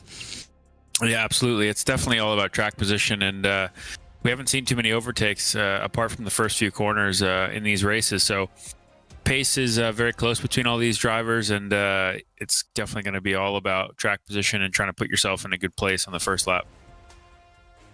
Yeah, and with Ferris through to semi-final one, and then we've got Caique Oliveira through to semi-final two. We have got BS competition representation in both of these semi-finals, hoping that at least one of them, if not both of them, can sneak their way into the final and pick up some even more points for the team. There is Ferris getting ready for his lap time. He'll be one of the first drivers, it seems, that will be setting his flying lap in qualifying. It's nice to see that we have qualifying, of course, Robbie, because it allows those drivers who maybe didn't qualify too well and recovered to a P6 or a P5 go again. We see in other formats where you finish is kind of where you start in the next round, but nice to see that we get to qualify again. Yeah, absolutely. And I think for us, our guys, Ferris and Caique, they both know they have a little bit more pace to unlock in qualifying. So hopefully we can get into the 1 minute 10s here. I think that's going to be key to have a good position. And obviously now this next round will be even more competitive. So we saw razor thin margins between cars in the first couple of qualifyings. So let's see here. I expect the same. Yeah, hopefully we see a bit more of the same. It's going to be exciting, definitely. There is no doubt about that. You can see that we're on board with McCormack first off here, and he's the only Williams esports driver in this session. We've got 2 red lines. And I think a couple of Falcon esport cars. Yeah, so we've got 2 of each of those. But realistically, I think there's one of pretty much every other team, just not a FaZe or the name will lose me, but I will work it out. There's another team, maybe Virtus, not able to get a team in towards this session. But this is looking good. This is looking interesting because for Ferris, he can try and use that, little bit of qualifying pace that he had in his back pocket to his advantage. Even if he can get himself into the top 8. We saw Caique qualify P8, he finished P4. So there's always that chance there when you qualify further back. And McCormack, a 10.8, it's fast. It's not quite the fastest we've seen so far, but it's definitely a benchmark. Yeah, strong benchmark for sure. We'll see where Sebastian Job ends up here, but yeah, I think you got to be in the 10s to be in the conversation for the top 6 in this round in semi 1. But our guys can definitely do it. I think they're up for it. Yeah, that's there in P2 McCormack. We're on board though with Ferris Stanley as he makes his way down towards turns 5 and 6 for his qualifying lap, climbing all over that inside curve, trying to give himself the best line and the best run through turn 6 to get your exit towards 7 and 8. This tricky left-right combination that feels a little bit like the stadium section that they removed at Marina Bay, isn't it, going underneath that little bridge, you could call it, through this corner. He clipped the wall there in qualifying for his quarterfinal, hasn't done the same. He'll run through the final couple of corners now, looking very committed. He's been great through this final corner. Can he put himself with the likes of James Baldwin up near the front? Ferris is going to run to the line. What's the time going to be for him? He does go ahead of James Baldwin. It's a decent time for him. It's in the 1 minute 10s, and that could be good enough for maybe a top 8 start here. Yeah, absolutely. Definitely a well put together lap there. Good improvement over his first run, so super impressive. And here we will see James Baldwin complete his lap. Suzuka in the background, but we're at Orchards Road. I have to keep remembering that it's not Orchard Park because it feels like it should be that. A 10.9 for James Baldwin. We'll see Ferris come across the line again. In his car, of course, we're expecting him, or we know he's going to jump up between De Jong and Baldwin, but it just shows how close it was. A 10th of a second for him. He's going to be with Sebastian Job at the front, so it just shows how much pace he's definitely got in that car, and definitely a hope that he'll be able to progress into the final. Yeah, absolutely. I think you'll probably see the top 6 to top 8 all in the 10s here, so I expect even closer closer times there as we see Ferris come through on the mainstream with a 10.900. So nearly a 10.8 there. Super strong lap from him.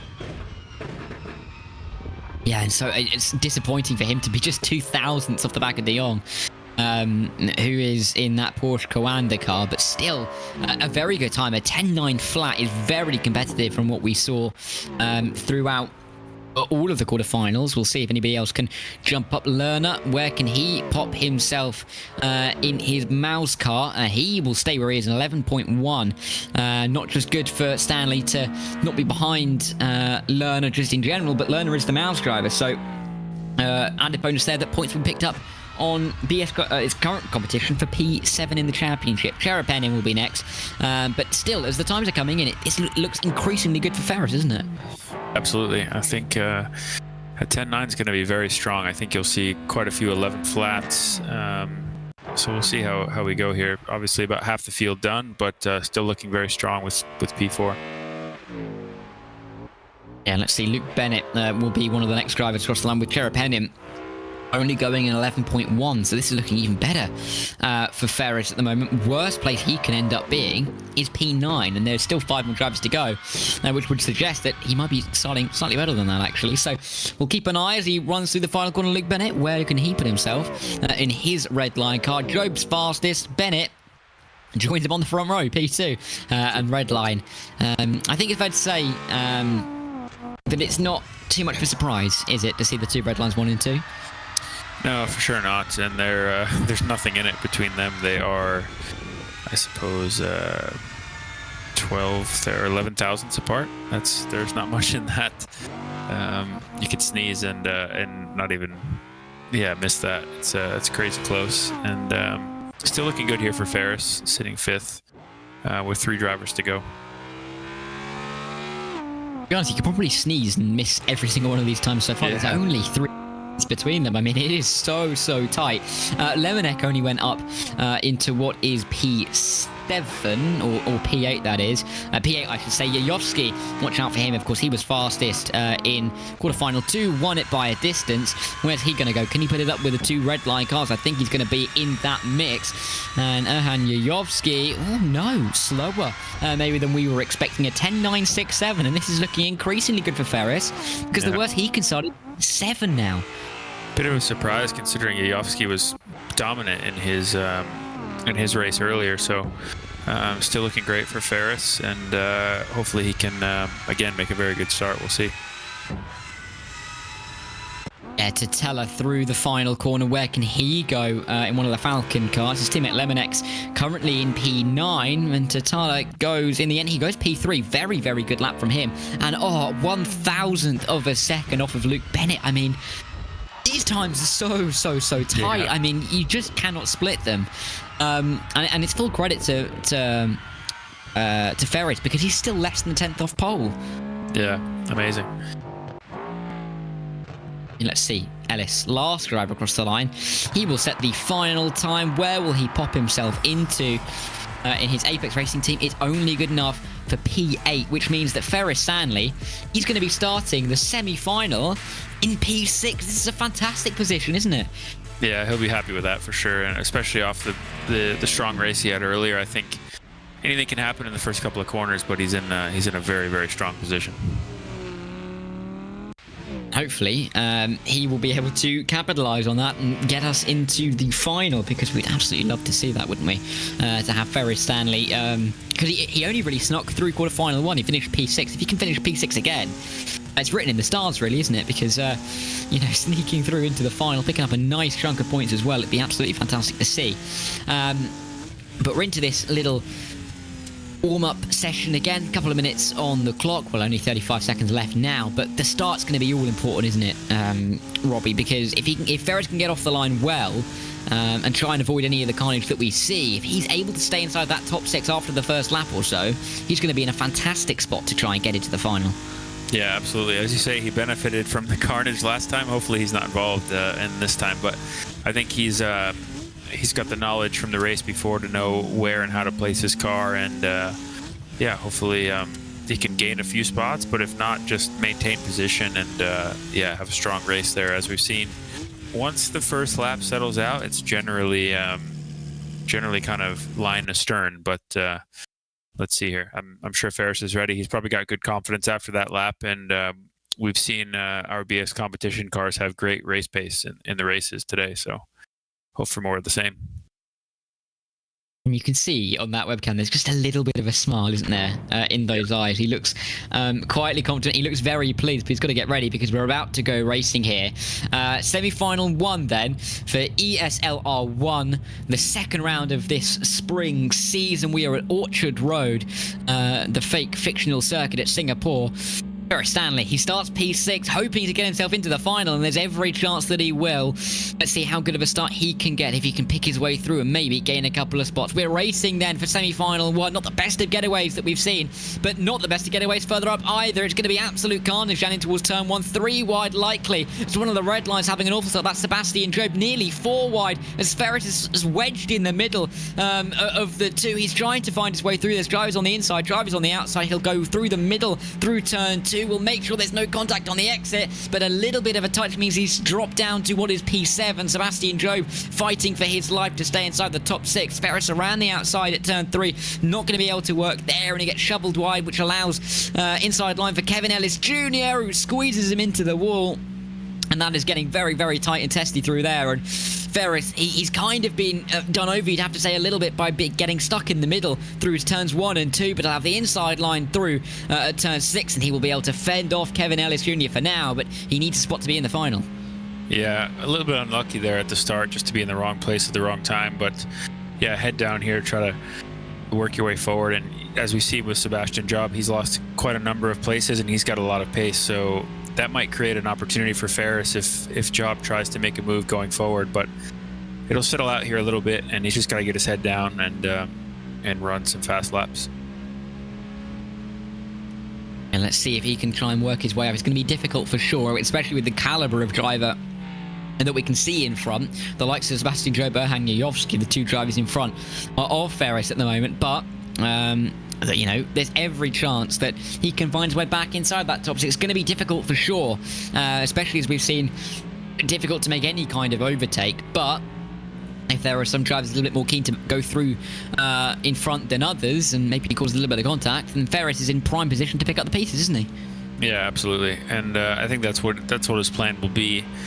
He doesn't seem to be under massive pressure from behind from Ellis, but he's still close enough, right? And now at this point in the race, still quite a few laps to go. It's just about deciding where and when you might be able to try to make a move. I think these drivers now will be more aggressive towards the end of this race because you want to be in the final. So I think we saw, you know, reasonably sensible racing in the first round, but now it's go time. So I think we'll see some aggression here. Be careful there, because Kevin Ellis Jr. looks very keen to get through, doesn't he? Right in behind, sticking very close to the final corner as they run down towards turn 1, and actually sending it to the inside here on Ferris. Well, not quite, really having a good look there, but not enough to make his way up into P7. The drivers further back, though, they are going to be really fighting hard to get through, aren't they? Because that cut off P6 for the final, big points to win in the final, so really important to try and get there. If you're on the outside looking in, it's going to be quite a bit of a scramble to try and put yourself into that top 6, isn't it? So we might see a little bit of a argy-bargy towards the end. Yeah, no doubt. And I think it's just about, if you can get close enough, you're going to have to send the move. And Ellis was close there into turn 1, not close enough. But I think, as we saw in the first race, Ferris was super strong in the last few corners there, which leaves him less vulnerable into turn 1. So hopefully he can keep that up. Obviously another BMW in front of him, so similar car, going to behave similarly. And the Mercedes behind a little bit different. So we'll see how that transpires in the next few laps. Yeah, we'll have to see if Ferris can try and build on that great qualifying lap and try and get himself ahead of Sebastian Job. I mean, you have to give credit where credit's due. Yajovski had a fantastic start off the line. We maybe thought his qualifying lap wasn't where it was going to be, but he's put himself up ahead of Ferris Stanley. So Good stuff from him. But for Ferris right now, P7 it is realistically the most horrible place to be in, because it's a bit like finishing 4th at the Olympics. You're nearly there, but you're not quite close enough. And do you think he's going to be trying hard to make this move early, or do you think maybe he's going to try and get the laps in, keep close, maybe force Sebastian Loeb into a bit of a mistake here? I think he's just going to be kind of taking any opportunity he can. He looks a little bit closer here now, but again, very difficult to overtake. I think his intensity level is going to be up just in general, and if he can get it done, he's gonna send the move with a little bit less caution than maybe before, just because it's so critical and all these drivers are so quick. So if you get one little mistake out of Sebastian Loeb, that's more than normal, right? So he doesn't give you many opportunities to pass. So Ferris is just going to try to stay close and try to work him over to get an opportunity. And if he gets one, he's got to take it. So I think you'll see that. Because there won't be too many opportunities, and we've not seen too many moves, have we, after about lap 2? So he's really going to have to strangle whatever kind of opportunity he gets and really make it work for him. He is really close to the back of Sebastian Loeb. Looks like there's maybe a little bit of pace in the back pocket here for Ferris Stanley. Last lap a little bit quicker as well than Loeb in front, so definitely chances here on the back of the P6 man for our BS competition driver in semi-final 1. But at the moment, on the outside looking in, maybe a bold move is in store here.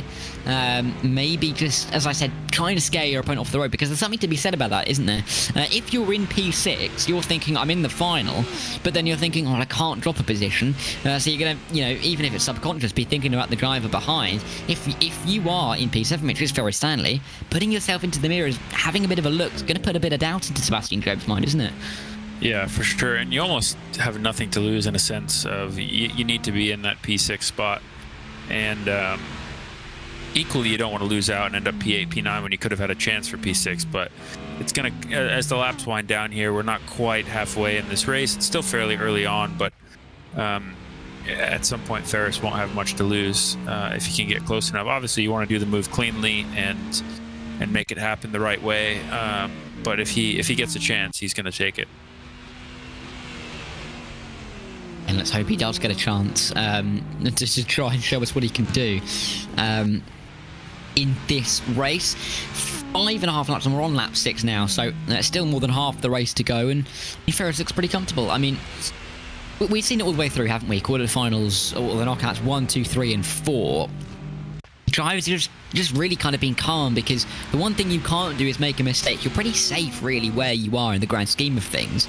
The only thing you can't really afford to do is make a mistake and lose spots. So yeah, it's not really seemed like it's been too hyper intensive tonight, has it? No, not so much. I mean, I think the focus for the drivers is probably at an all-time high, just because there's no room for error, but equally there's not been intense battling past the first lap. So often that can really take a lot of mental energy beyond just the driving. I think the driving at a street course is always a little bit more intense. There's never really a chance to breathe, because you have to be millimeter perfect as ever. And we're seeing that from all of these drivers. They're all so good, so talented. None of them really make mistakes. If they do, it's uncharacteristic, and if they do, it's generally a small mistake. So very consistent from all of these guys. That's really what makes them some of the 48 best drivers in sim racing in the world. They just don't make mistakes, do they? They are so consistent.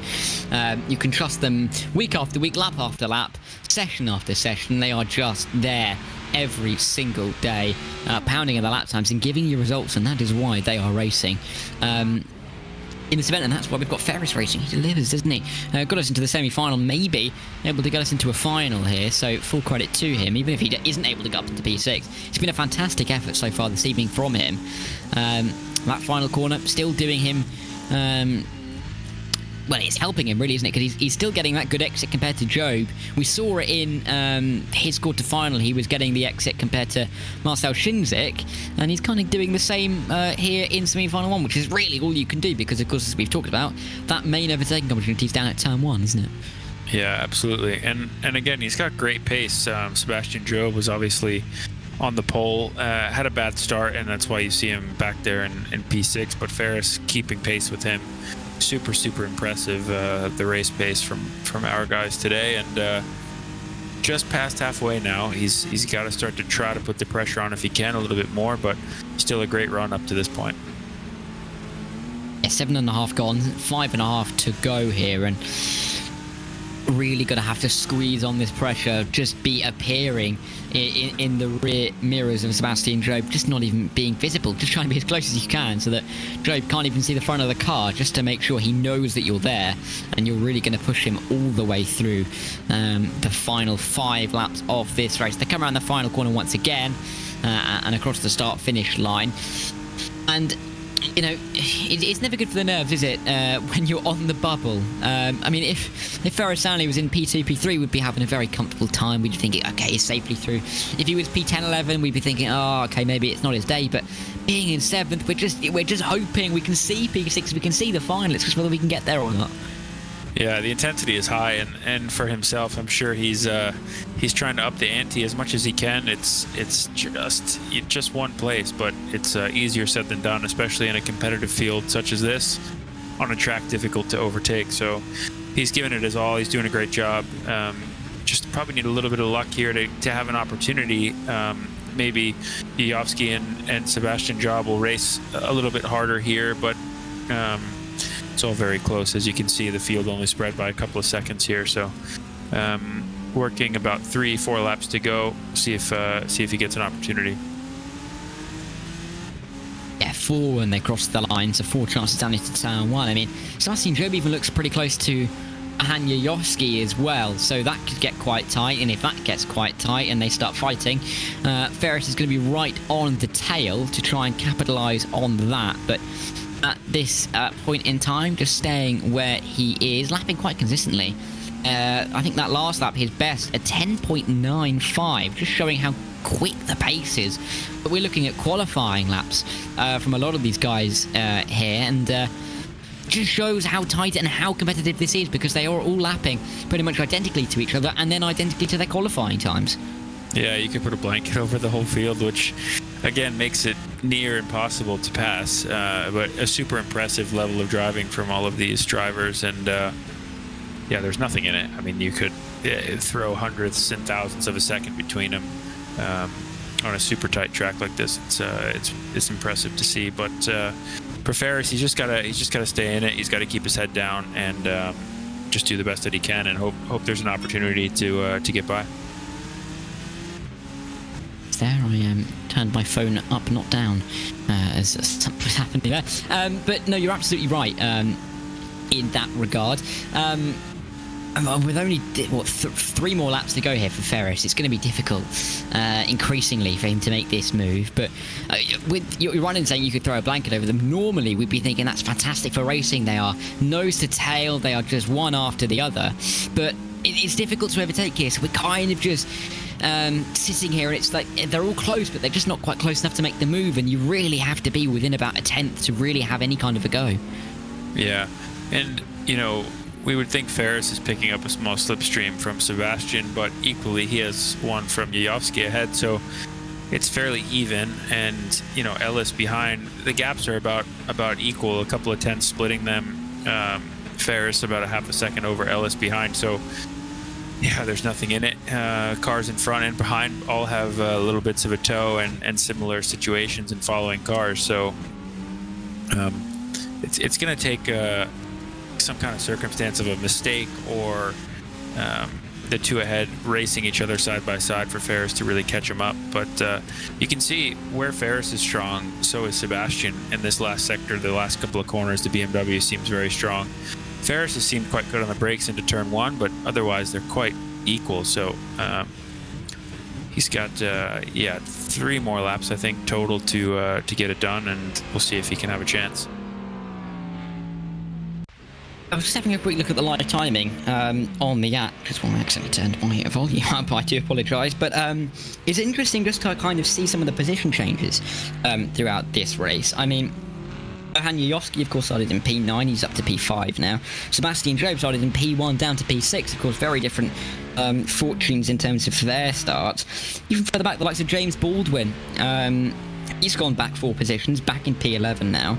And it's kind of been a case of a couple of big movers off of the line, but then stagnating. Your pace in qualifying really isn't going to help you in the race if you do not have the track position, because we've seen how the track position is pretty much everything in this race. And with 1 lap to go, we've just not seen any moves at all since the end of lap 1, have we?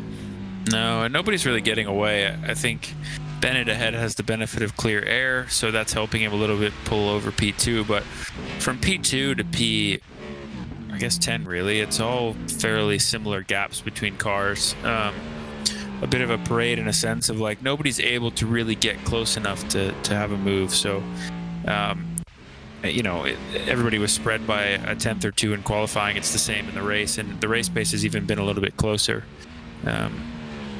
As we're working towards the end of the race here, you're not seeing really any mistakes. You're seeing consistent pace. So we'll see how the last lap transpires if anybody gets really, really aggressive with it.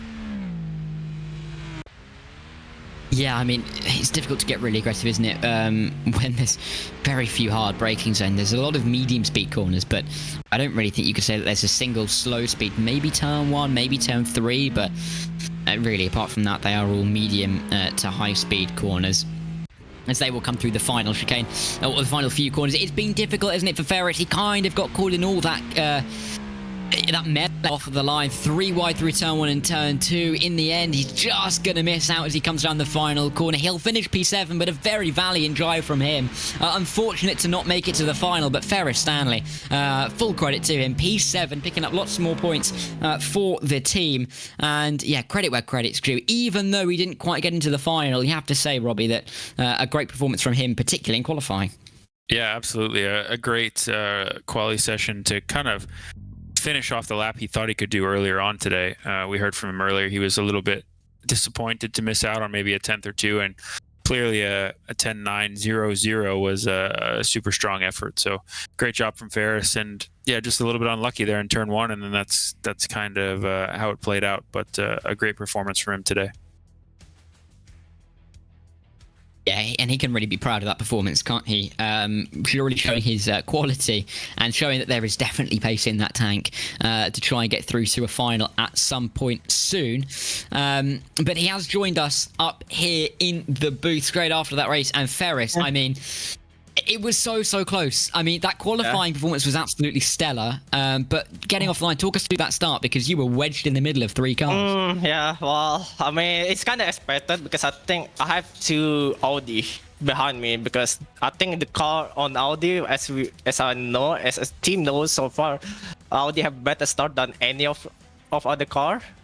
So, well, pretty much I can't do anything on that. So yeah, lucky thing we survived. That's a good point.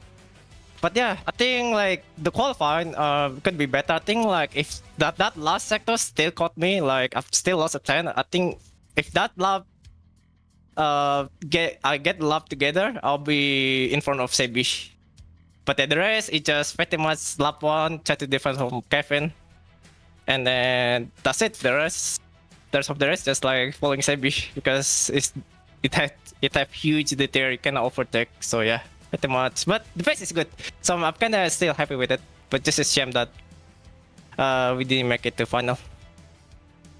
Yeah, exactly. We were talking through the race where it doesn't really matter what kind of pace you've got. You're just going to get stuck, aren't you, at this track? But looking forward, I mean, we've got tracks that may be a little bit more kind for overtaking in the coming weeks. Are you looking forward to that? Because you've clearly got some fantastic pace in the car. Yeah, I'm looking forward to it. I mean, this is a fire start. Like, we really on it. We have a pace, so I cannot wait. We're heading to Monza. So hopefully we can go to the final. Because pace is there, no matter what happened. So yeah, we are as a team, we are really looking forward to it. So yeah.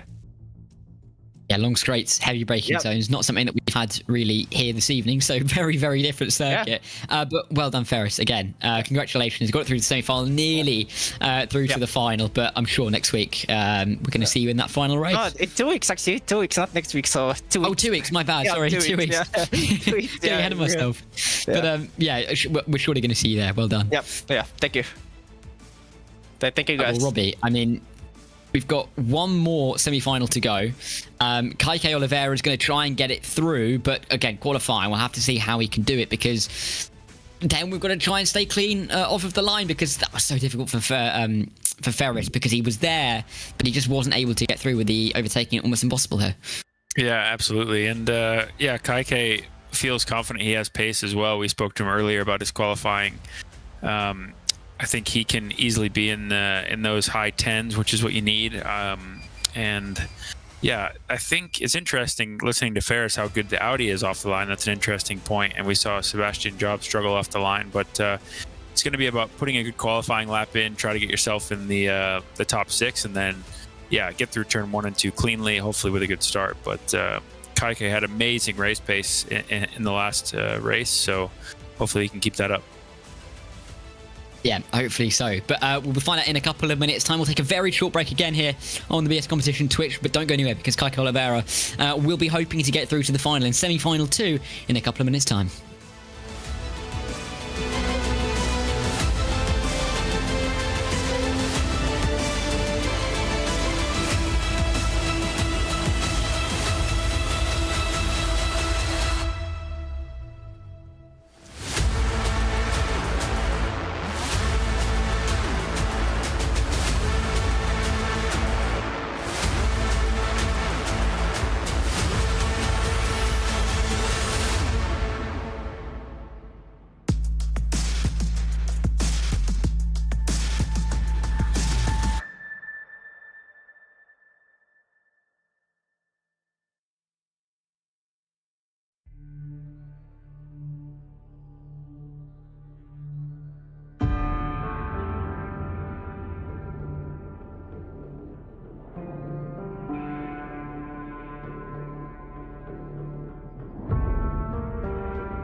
Welcome back then, everybody, to the BS competition Twitch stream for ESL R1. Right, I promise you I'm not doing it on purpose. I genuinely cannot get these letters out to save my life. My name is Darragh Thacker, again joined by Robby Foley in the booth, and we've got semi-final 2 upcoming. We've got Caique Oliveira, who is flying the BS competition flag. Robbie, this looks like a very, very, very quick semi-final. It's going to be difficult for Caique to get through, but we've said about his race pace. Hopefully his quali pace is a little bit stronger than we saw in the knockout round to get him through and maybe get him into a final position. Yeah, absolutely. I think he knows he has the pace in him just based on the race and quality. It's just about nailing the lap. You obviously only get one shot at it, so the pressure is on, and pretty much it's all or nothing. So yeah, as we've seen, you can, if you're top 8, you can sort of have a chance to make it through. The start of the last race was pretty interesting, but yeah, just a solid qualifying here into the 10s. It's got to be probably a 10-9 at least in a super stacked grid. Yeah, we saw a 10-7, I think it was, in one of the cars in qualifier 4, so a 10-6 maybe on the cars, but I think that is the lap record. Would be very hard pressed to get that low down in terms of lap time. But Caique's on his lap. He's coming through 5 and 6 now. Looks very neat and tidy, hitting absolutely every single apex. Bit of a shake of the head. He's clearly not happy with it. It looked nice enough, but as he comes into the final few corners, that must be planned to be there. There was a car on the inside as he flies his way through. Couple more corners to go, and Caique just trying to rotate the car. What's the lap time going to be? I believe he's going to be the first time on the board. So this is the benchmark for everybody else to follow. And let's see, as he runs up to the line, it's going to be, I think that's an 11-1. So not the best time for Caique. And you can see he's not too pleased with it, but there's chance for others to make mistakes. Yeah, absolutely. I mean, it's the pressure of the semi qualification, and yeah, an 11-1 is still a strong lap for sure, but as we've seen earlier, anywhere from a 10-7 to a 10-9 is probably going to put you in the top 6. But certainly still a strong lap, and we're not out of it yet. See how we go. Yeah, I mean, there's going to be quite a few more times on the board. I can see that Magzivsky, I think that's a 10-9 he has set, but we'll keep an eye on everybody else as they will try and set their flying laps, of course. Our stream is a long, or the driver's PB that we can see is a long way ahead of the official of this official, there you go, of the official stream. It's about 45-50 seconds ahead. So Magzivsky will just about be coming up towards the line to set his lap time, but we know that it's going to be a 10.9. But do you think maybe in this kind of stacked grid, Robbie, that we might see some carnage off the line? We've seen it in qualifier 1, qualifier 4, in semi-final 1. Do you think we can make it 4 from 6?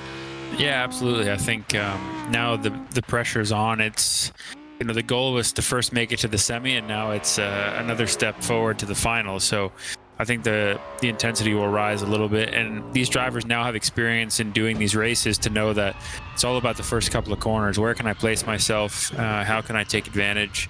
And from there, the race is not done, but pretty much done in a sense. So with a couple of race laps under their belts, all the drivers know what to expect, and I think they're going to put a big emphasis here on qualifying. They are. I mean, Kevin Siggy at 10.8, another very, very fast lap time. Of course, 2 red lines in this race again. We've got 2 Porsche Coanders as well, and 2 Mouse drivers. So a few teams just completely missing out. But not BS competition. Caique Oliveira has got it into the top 12, and you've got to be in it to win it, of course, as that old saying goes. Benke, where can he go? He goes up into P2, a 10.8 for him. Benek, I've been saying that wrong, haven't I? Schmidl, sorry. Goodness me, my eyes are deceiving me. He is coming towards the line. I mean, we're probably expecting quite a few of these drivers in the 10.8s, 10.9s as well, which isn't looking good for Caique, but we've seen him have a very good start in his qualifier. I mean, it shows that it's possible that he might have a similarly good start in the semi-final. Yeah, absolutely. And you know, to play devil's advocate, if you're further back in the field, you get a perfect view of what's happening into turn 1, so you can make a good plan there. So I don't think it's over by any stretch. I mean, the grid is 12 cars deep, and you have to be P6, so it only takes one or two little incidents and opportunities there for Caique to pounce. And we know that he's very, very strong in the race. So if he gets some opportunity, he'll certainly take it and be right there with the top guys. Yeah, I mean, it'd be great to see if he can make his way up towards the top 6, wouldn't it, from a position that he would currently be finding himself in. If he can get into the final from here, it'd be absolutely fantastic and great to see. In semi-2, you've still got 6 drivers to cross the line to set their lap time, so still got quite a while to go to see who is going to get their times at the top. Wisniewski is going to be next in his car through the final corner now, just trying to keep up that that mid apex speed. Wisniewski is going to go 10.9. It's P3 only, but it's still a very good lap time. Maybe slightly slower these times than we thought we would see, considering we saw 0.7 in qualifier 4, but there's definitely still room for a couple of these drivers to pop it up into the very fast times of a 10.7, 10.8. Yeah, and you can see with Caique's lap, it's still a solid effort and a good lap time at an 11.1, but just the ante is upped here with being in the semis, and as we see P1 through 5 now separated by just a tenth, and two drivers running the exact same lap time. So just one little baby small mistake is enough to knock you down. So super competitive grid here as we have a few more drivers yet to run. You love to see it when 2 times are exactly the same as each other, because there's just nothing to split. I mean, you can come down to the tens of thousandths of a second, even hundreds of thousandths, but the point is those times are absolutely ridiculously close together. It just shows how good this grid is in terms of their competitiveness. Casabon just ahead of Caique, which is a shame really, because there's only a couple of hundredths in there. Collins, Harth and Rogers will be the last 3 drivers to set their lap times, but it's looking that Caique's probably likely to start from the back row of the grid. We'll have to see if he can try and pick his way through any carnage off the line. Yeah, absolutely. And I think, as we've seen, more often than not, there is that carnage. So, whether you pick the inside or the outside is a little bit based on how your start goes, but I think you can make either work, and we've seen that. So, Caique's just got to be hyping himself up now for the start and thinking about how he can maximize it. But as we see, Charlie Collins had a mistake as well, must have. So behind Caique, those are 2 really quick guys that are going to be looking to come through the field. So it should be pretty exciting. Exciting here as just two more drivers yet to qualify. Arth is one of them, and he jumps it, I should say, up into what is P8, 11 flat for him, with Rogers being the last driver to cross the line for the Porsche Coanda team. 11.2 for Collins, you're right, is not the fastest lap times at all. Must have been quite a big moment. Something happened there for him, because he's nearly half a second off really what the maximum best could be for some of these guys. Rogers, last driver through the final corner, the last driver to qualify in the semis here for the second round of the season. He goes up into P2 actually. A 10.83 is only 100th off of what we saw from Kevin Sicki, who is just there, and he will start this race in pole position. But for Caique, starting P11, he's got a lot of work to do. You'd have to say that he's going to have to really be hoping for a bit of carnage. He can't really rely on his own pace, because it really may not be enough. Yeah, absolutely. And I think, Caique certainly has the pace to be in the top 6, even top 3 in the race, but pace alone isn't going to do it today. We've got to get some luck and a good start here, and I think if he can pick off a couple of cars, he'll certainly be quick enough to kind of seal himself in the top 6. It's just going to be about those first few corners. Can we get through them cleanly, take advantage of other people's aggression, and see from there? But he's certainly capable of doing it in the race, no doubt. Yeah, the race pace is there. There's absolutely no doubt about that. It's just the fact that you may not be able to use it very much when there is such a train, such close quarter racing, but yet close quarter enough to make any kind of move. So we'll have to see what this is like off of the line. It might be advantageous for Caique to, work his way through. He might find himself in a good position. I mean, we saw 3 or 4 cars. We've seen actually Yovsky, I think he qualified P11, ended up in P5, something like that. So there's definitely chances here for Caique to make moves off of the line. He just needs to get that good launch and hope, really, that the others have a couple of incidents between them.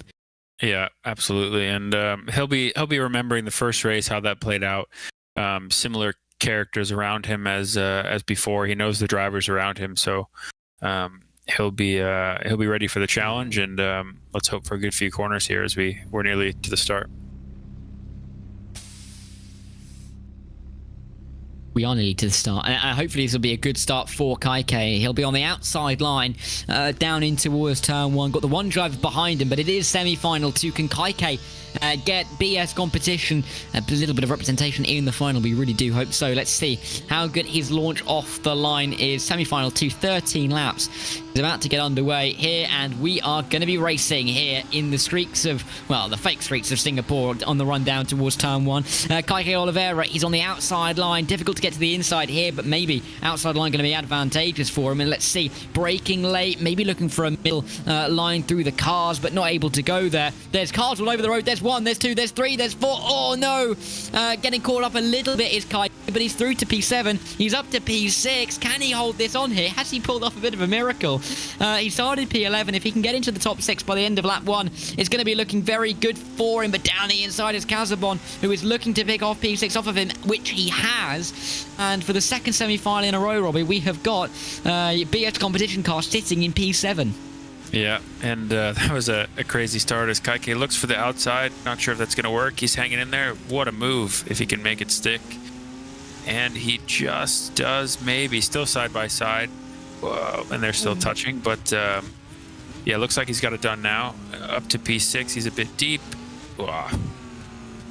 Can he just get the exit here? If he does, he's going to be clean. Here he goes. But, yeah, an amazing, opportunistic couple of corners there from Caique. Yeah, it really elbows out, isn't it? And he's up into P6 and he's looking to get through into the final. And he's now got that big gap behind to the others. He really did just pick his way through. Got away with all of that carnage, really, that he was, to be fair, in part involved in. And he's up into P6, and now all he has to do is defend this position, stay where he is, and he'll be in the final. Yeah, absolutely. And going to be intense pressure from behind from Rogers. But yeah, it's interesting to see what transpired there in the first few corners. Cars spinning everywhere. Caique just forcing his way through. Yeah, very opportunistic, but good racing and good awareness from him just to try to make sure he got through that couple of cars tangling. But that was probably the craziest start we've seen thus far.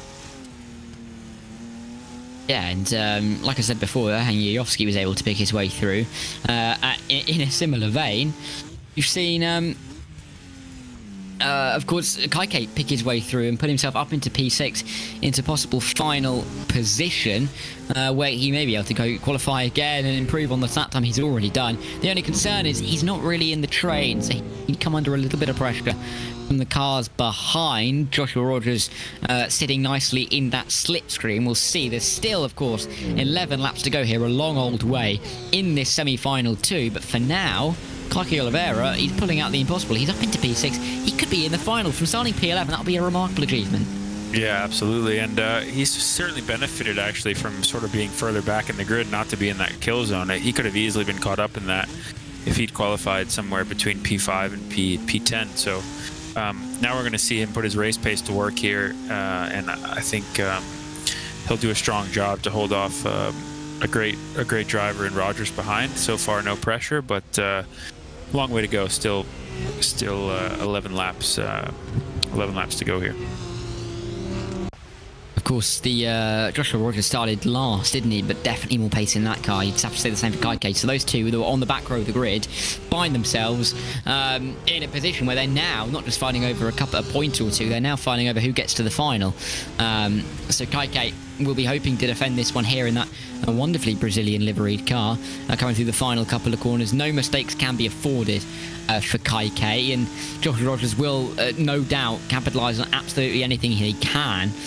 But it's a little bit unsettling when you say for Caique that he's dropping off, or he's off the back of Christopher up in front of him, and then he's got Joshua Rogers with an increased slipstream advantage right behind him, and we can see him nearly pushing him through the corners. Yeah, But as long as Caique gets these good solid exits, I think he'll be okay. It's one thing to catch, but it's another thing to pass. So Rogers is right there, but he hasn't really had a look at him yet. If he just keeps his composure here, I think he's up for the job to keep a solid P6. He is. He's just got to make sure he defends. Really, this is going to be the story of the semi-final. And if he can get to the final, absolute result for him. And we'll have to see what he can do from there. But, okay, coming in towards this final sector now. I mean, again, for him, this is a position where, you know, in his opening race, in Knockout 4, he was in a really good position just to kind of sit where he was in P4, had no pressure from behind. And could kind of go for it. How different is this in terms of the pressures that you feel when you're the one being chased and you really cannot let the driver behind pass you? Yeah, certainly way less comfortable, and he knows who's behind him.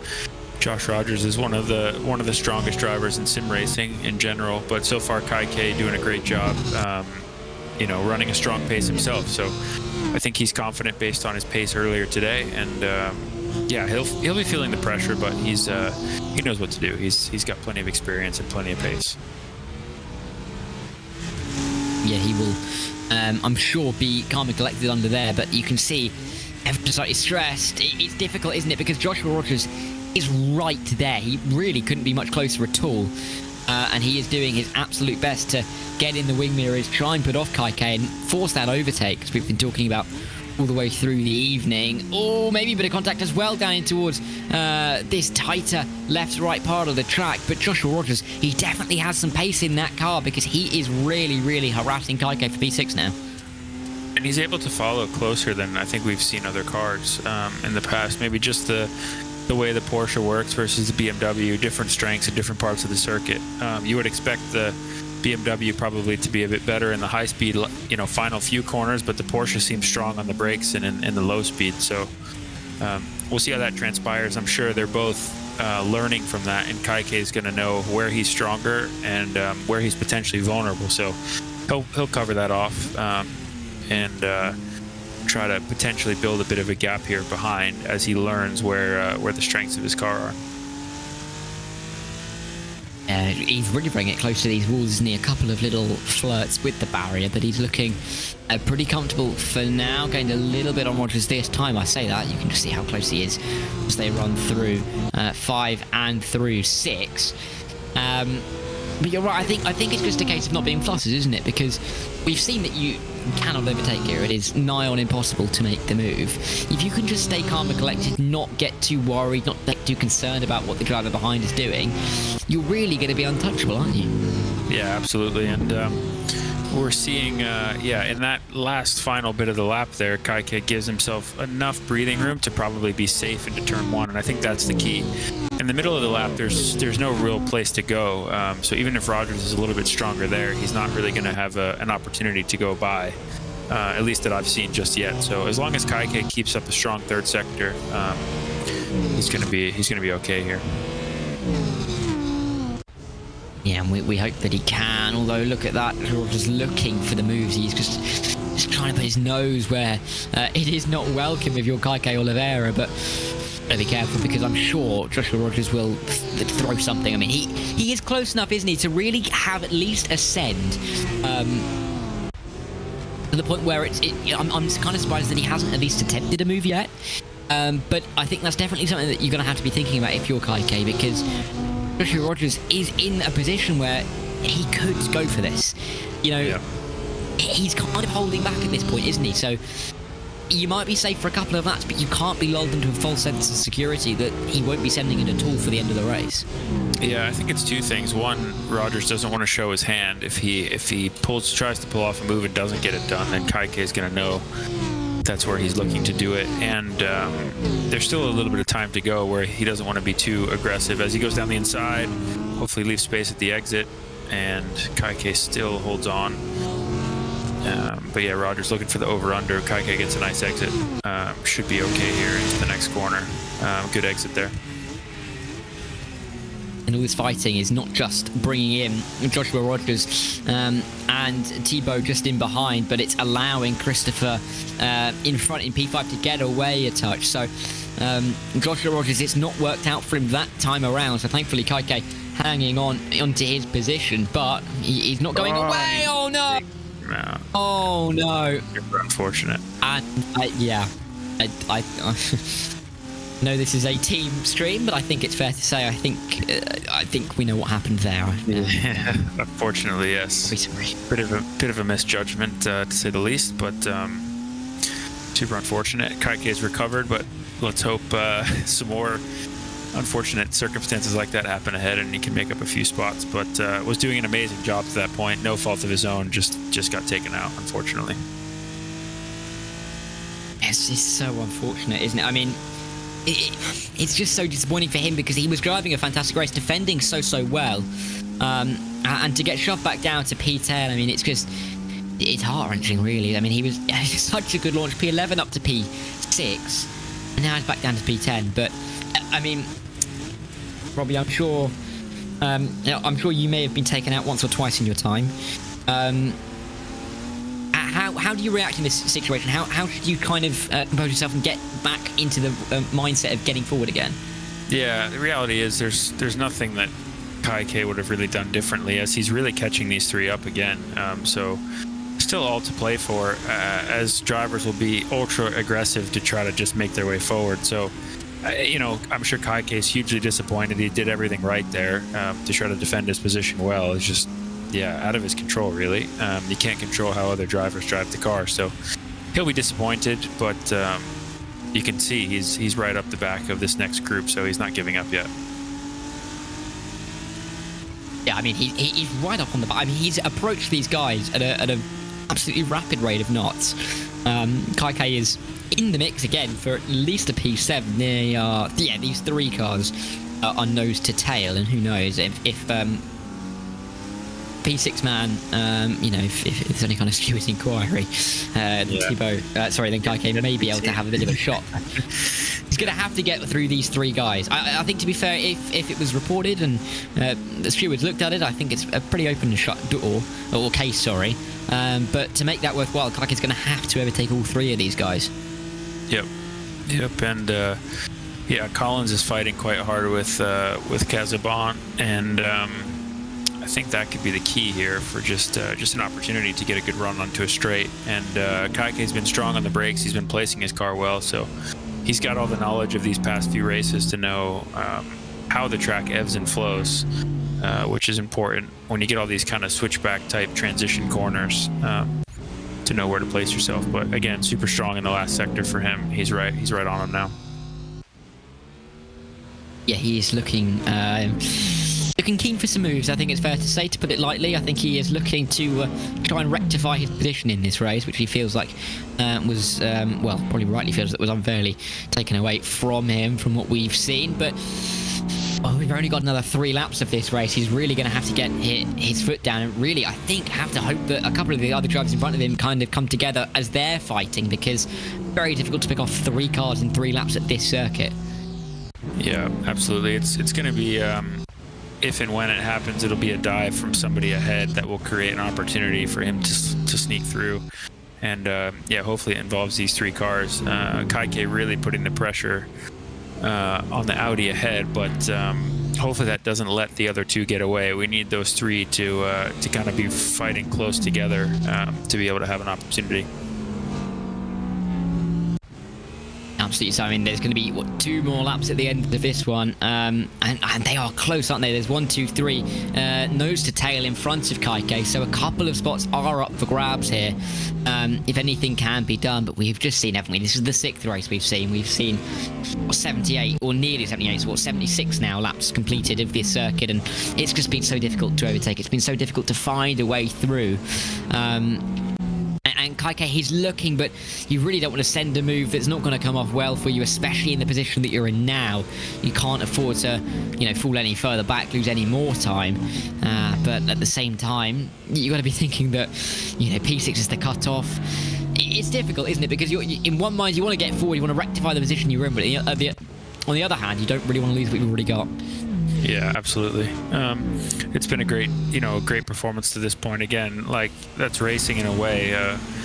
Sometimes you're the bug, sometimes you're the windshield. In this case, Caique had a great race going, and he's just clearly, understandably frustrated, as you can see in his stream. But it's really no fault of his own there.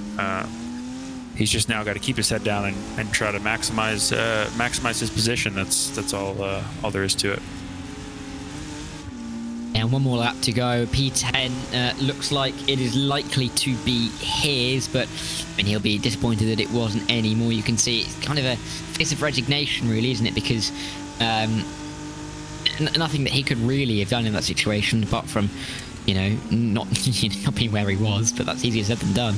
But Caique, he's driven superbly all evening. A little blip, you have to say, qualified for this semi-final, but he really has shown how much pace he's got in that car, and definitely another driver that will be looking to get into a final in a couple of weeks' time. Yeah, absolutely. I think for the team, it's been a great day, just in terms of potential and pace. I personally, obviously my first time joining you guys on the stream, but been following along and definitely getting stronger each event, which is very cool to see. And the pace is clearly there. Getting into some tracks coming up that are a bit better for racing, so hopefully that bodes well. But a great performance from all of our BS competition drivers today, and Caique just looking to finish this race strong, however best he can.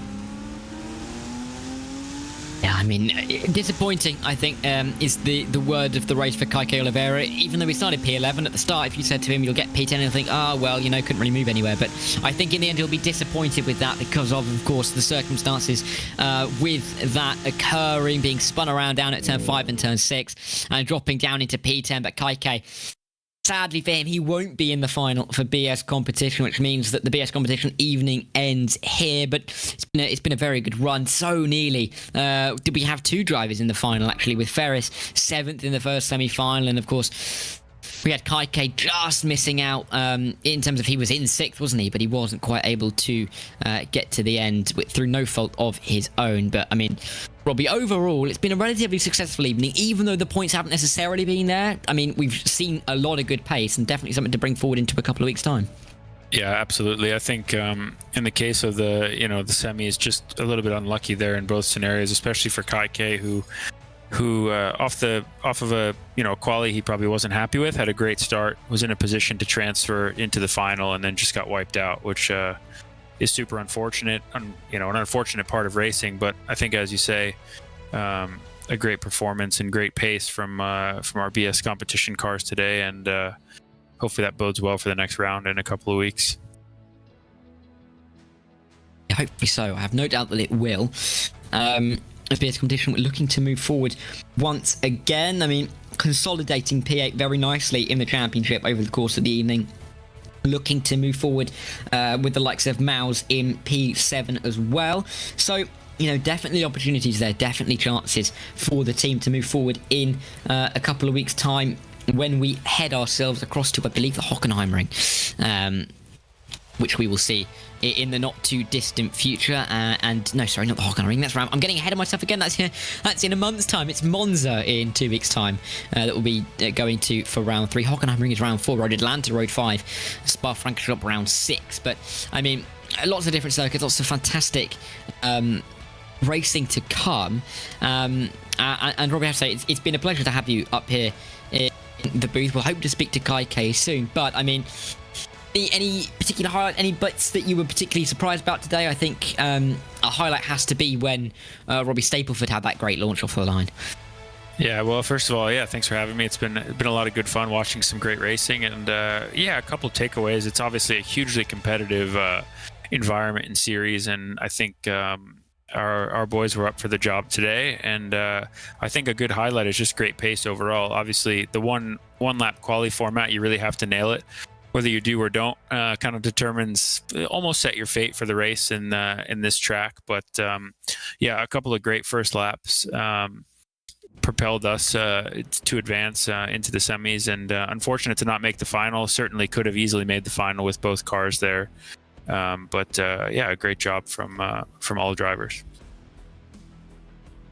Yeah, it was great to see, wasn't it? A lot of the guys really, really show their pace, show their quality. We had Ferris, who was doing an absolutely stellar job through his races, so nearly getting into the final on pure merit, just dropping back in the melee that was lap 1. I think we have to say that both the cars have kind of, in a way, been helped by, but then also been destroyed by the carnage that we saw. I mean, Caique got through in the eliminator by picking his way through the carnage, and in the final he was picking his way through the carnage again, but then kind of got involved in it as well. So it's been a night of not many overtakes, but quite a bit of argy-bargy, isn't it? Yeah, absolutely. And you could chalk that up to luck or circumstance and somewhere in between, but I think as a team we certainly had the pace, and we certainly deserved these good results. And even Caique, after getting spun around there, had one of the fastest laps of the race there. So certainly great race pace, and I think it bodes well for the team for the rest of the season.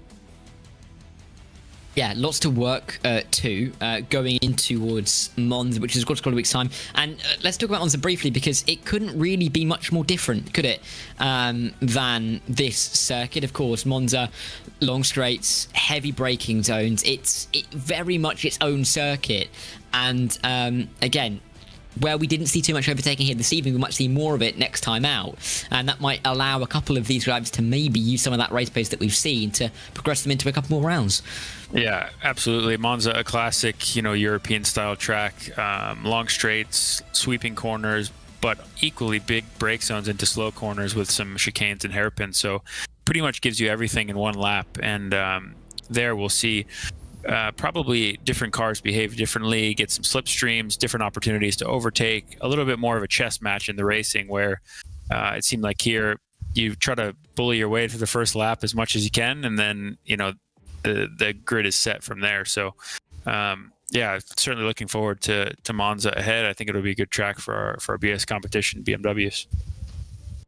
Yeah, and all the drivers seem keen about it, but there is the one more driver that we need to talk to, of course, and that is Caique Oliveira, who has joined us up here in the booth. And Caique, I mean, it was such a good launch from you. Of course, the qualifying performance maybe not exactly what you were hoping for. You picked your way through the carnage. I mean, talk us through that first lap first off, because it was a melee. You seemed to pick your way through. I mean, you must have been excited because you were in P11, you moved to P6. How was that in the opening stages? Yeah, I was actually just waiting for something to happen to find a gap, and it happened. I think I lost a little bit of time, and I think I didn't get the lucky side like I saw Chris was crashed, but he got a lot of space on the exit, so he was able to pull away a little bit and have a gap on me and Josh. And yeah, everything was happening. I was trying to just serve and survive, which I did. I was actually ahead of Josh, and was actually doing a strong stint. It was just a Porsche, and him was just faster. He was getting closer and closer, but I feel I could hold my ground against him. And it was misjudgment with him and the move, and he was trying to like a switchback or something, and he ran into my rear. Unfortunate. I actually spun twice, and I was able to get back again to the pack. So I was actually quite surprised because I had vibrations on my rears. My tires were shut, and I was still able to hang a bit with the guys. Just unlucky, it is what it is. My quali, I couldn't really focus. Too much stuff happening here in my mind, but there's no one to blame but me. I touched a little bit the wall, and lost like 2 or 3 tenths, but yeah, Josh did a good lap, and unfortunately he spun and he went back, and all that. That's racing, so it is what it is. Yeah, I mean, you talked about how you still had that great pace after the collision. I mean, it just shows how much pace that all the BS competition cars really have. We saw it with Ferris, we've seen it with you. I mean, does it give you confidence? Of course, we've got Monza coming up in a couple of weeks' time. Is that a track you're looking forward to? Because it seems that some of the others are as well. Sure. I think it's, although I love the idea of a new track, especially fictional, like racing here is a bit hard, and I think in Monza I was doing some great results. I had better qualify there, and I feel comfortable at Monza. There's not much secret around Monza, and yeah, sure, I think nothing changes. I'm a bit bummed to not be in another final. I was used to get more to finals. I know that I can fight in the finals, It's just not there yet, and I think in Monza we'll continue doing our same preparation, improvement in all areas, learning with our mistakes and keeping our strengths. And yeah, sure, for Monza we will have more cars and semis for sure. Yeah, absolutely. But I mean, well done on your performance here this evening, because you were absolutely stellar all the way through. I'm sure you're going to be back again in Monza in a couple of weeks' time. Sure. But yeah, good luck, and we'll see you then. Ciao, ciao. Thank you. Thanks, Caique. But final word from you then, Robbie. I mean, it was a great evening of racing. There was some moments here, there, and everywhere. We had nearly a couple of cars in the final, but BS competition in a good place, clearly, because the cars, everyone's looking forward to Monza, and the cars seem to suit that kind of track.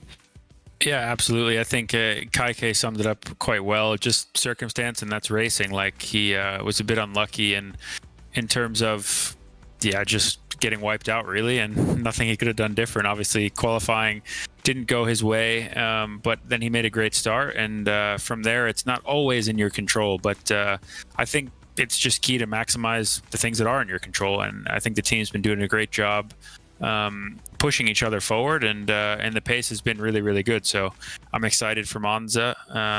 Should be a good track. It's always been, in the real world, historically pretty good for BMW recently, so hopefully the same in ESL. So yeah, looking forward. Yeah, looking forward to it, and only 2 weeks to wait as well. But I have to say, it's been a pleasure to be alongside you this afternoon. Many thanks for joining us up here in the booth for this event. Hopefully we'll be able to speak to you soon, but it's been a great day's worth of racing. We thank everybody who's watched and chatted along as well. There's everyone who's been supporting the team, of course. Thanks, of course, to Hugo, who's pushing all the buttons, making the broadcast look wonderful. It wouldn't be anything like this without him. But, of course, we're going to have to wait a couple more weeks before we get to Monza. Hopefully a final for the BS competition cars. From all of us here, we thank you for watching, and we'll see you then in a couple of weeks' time.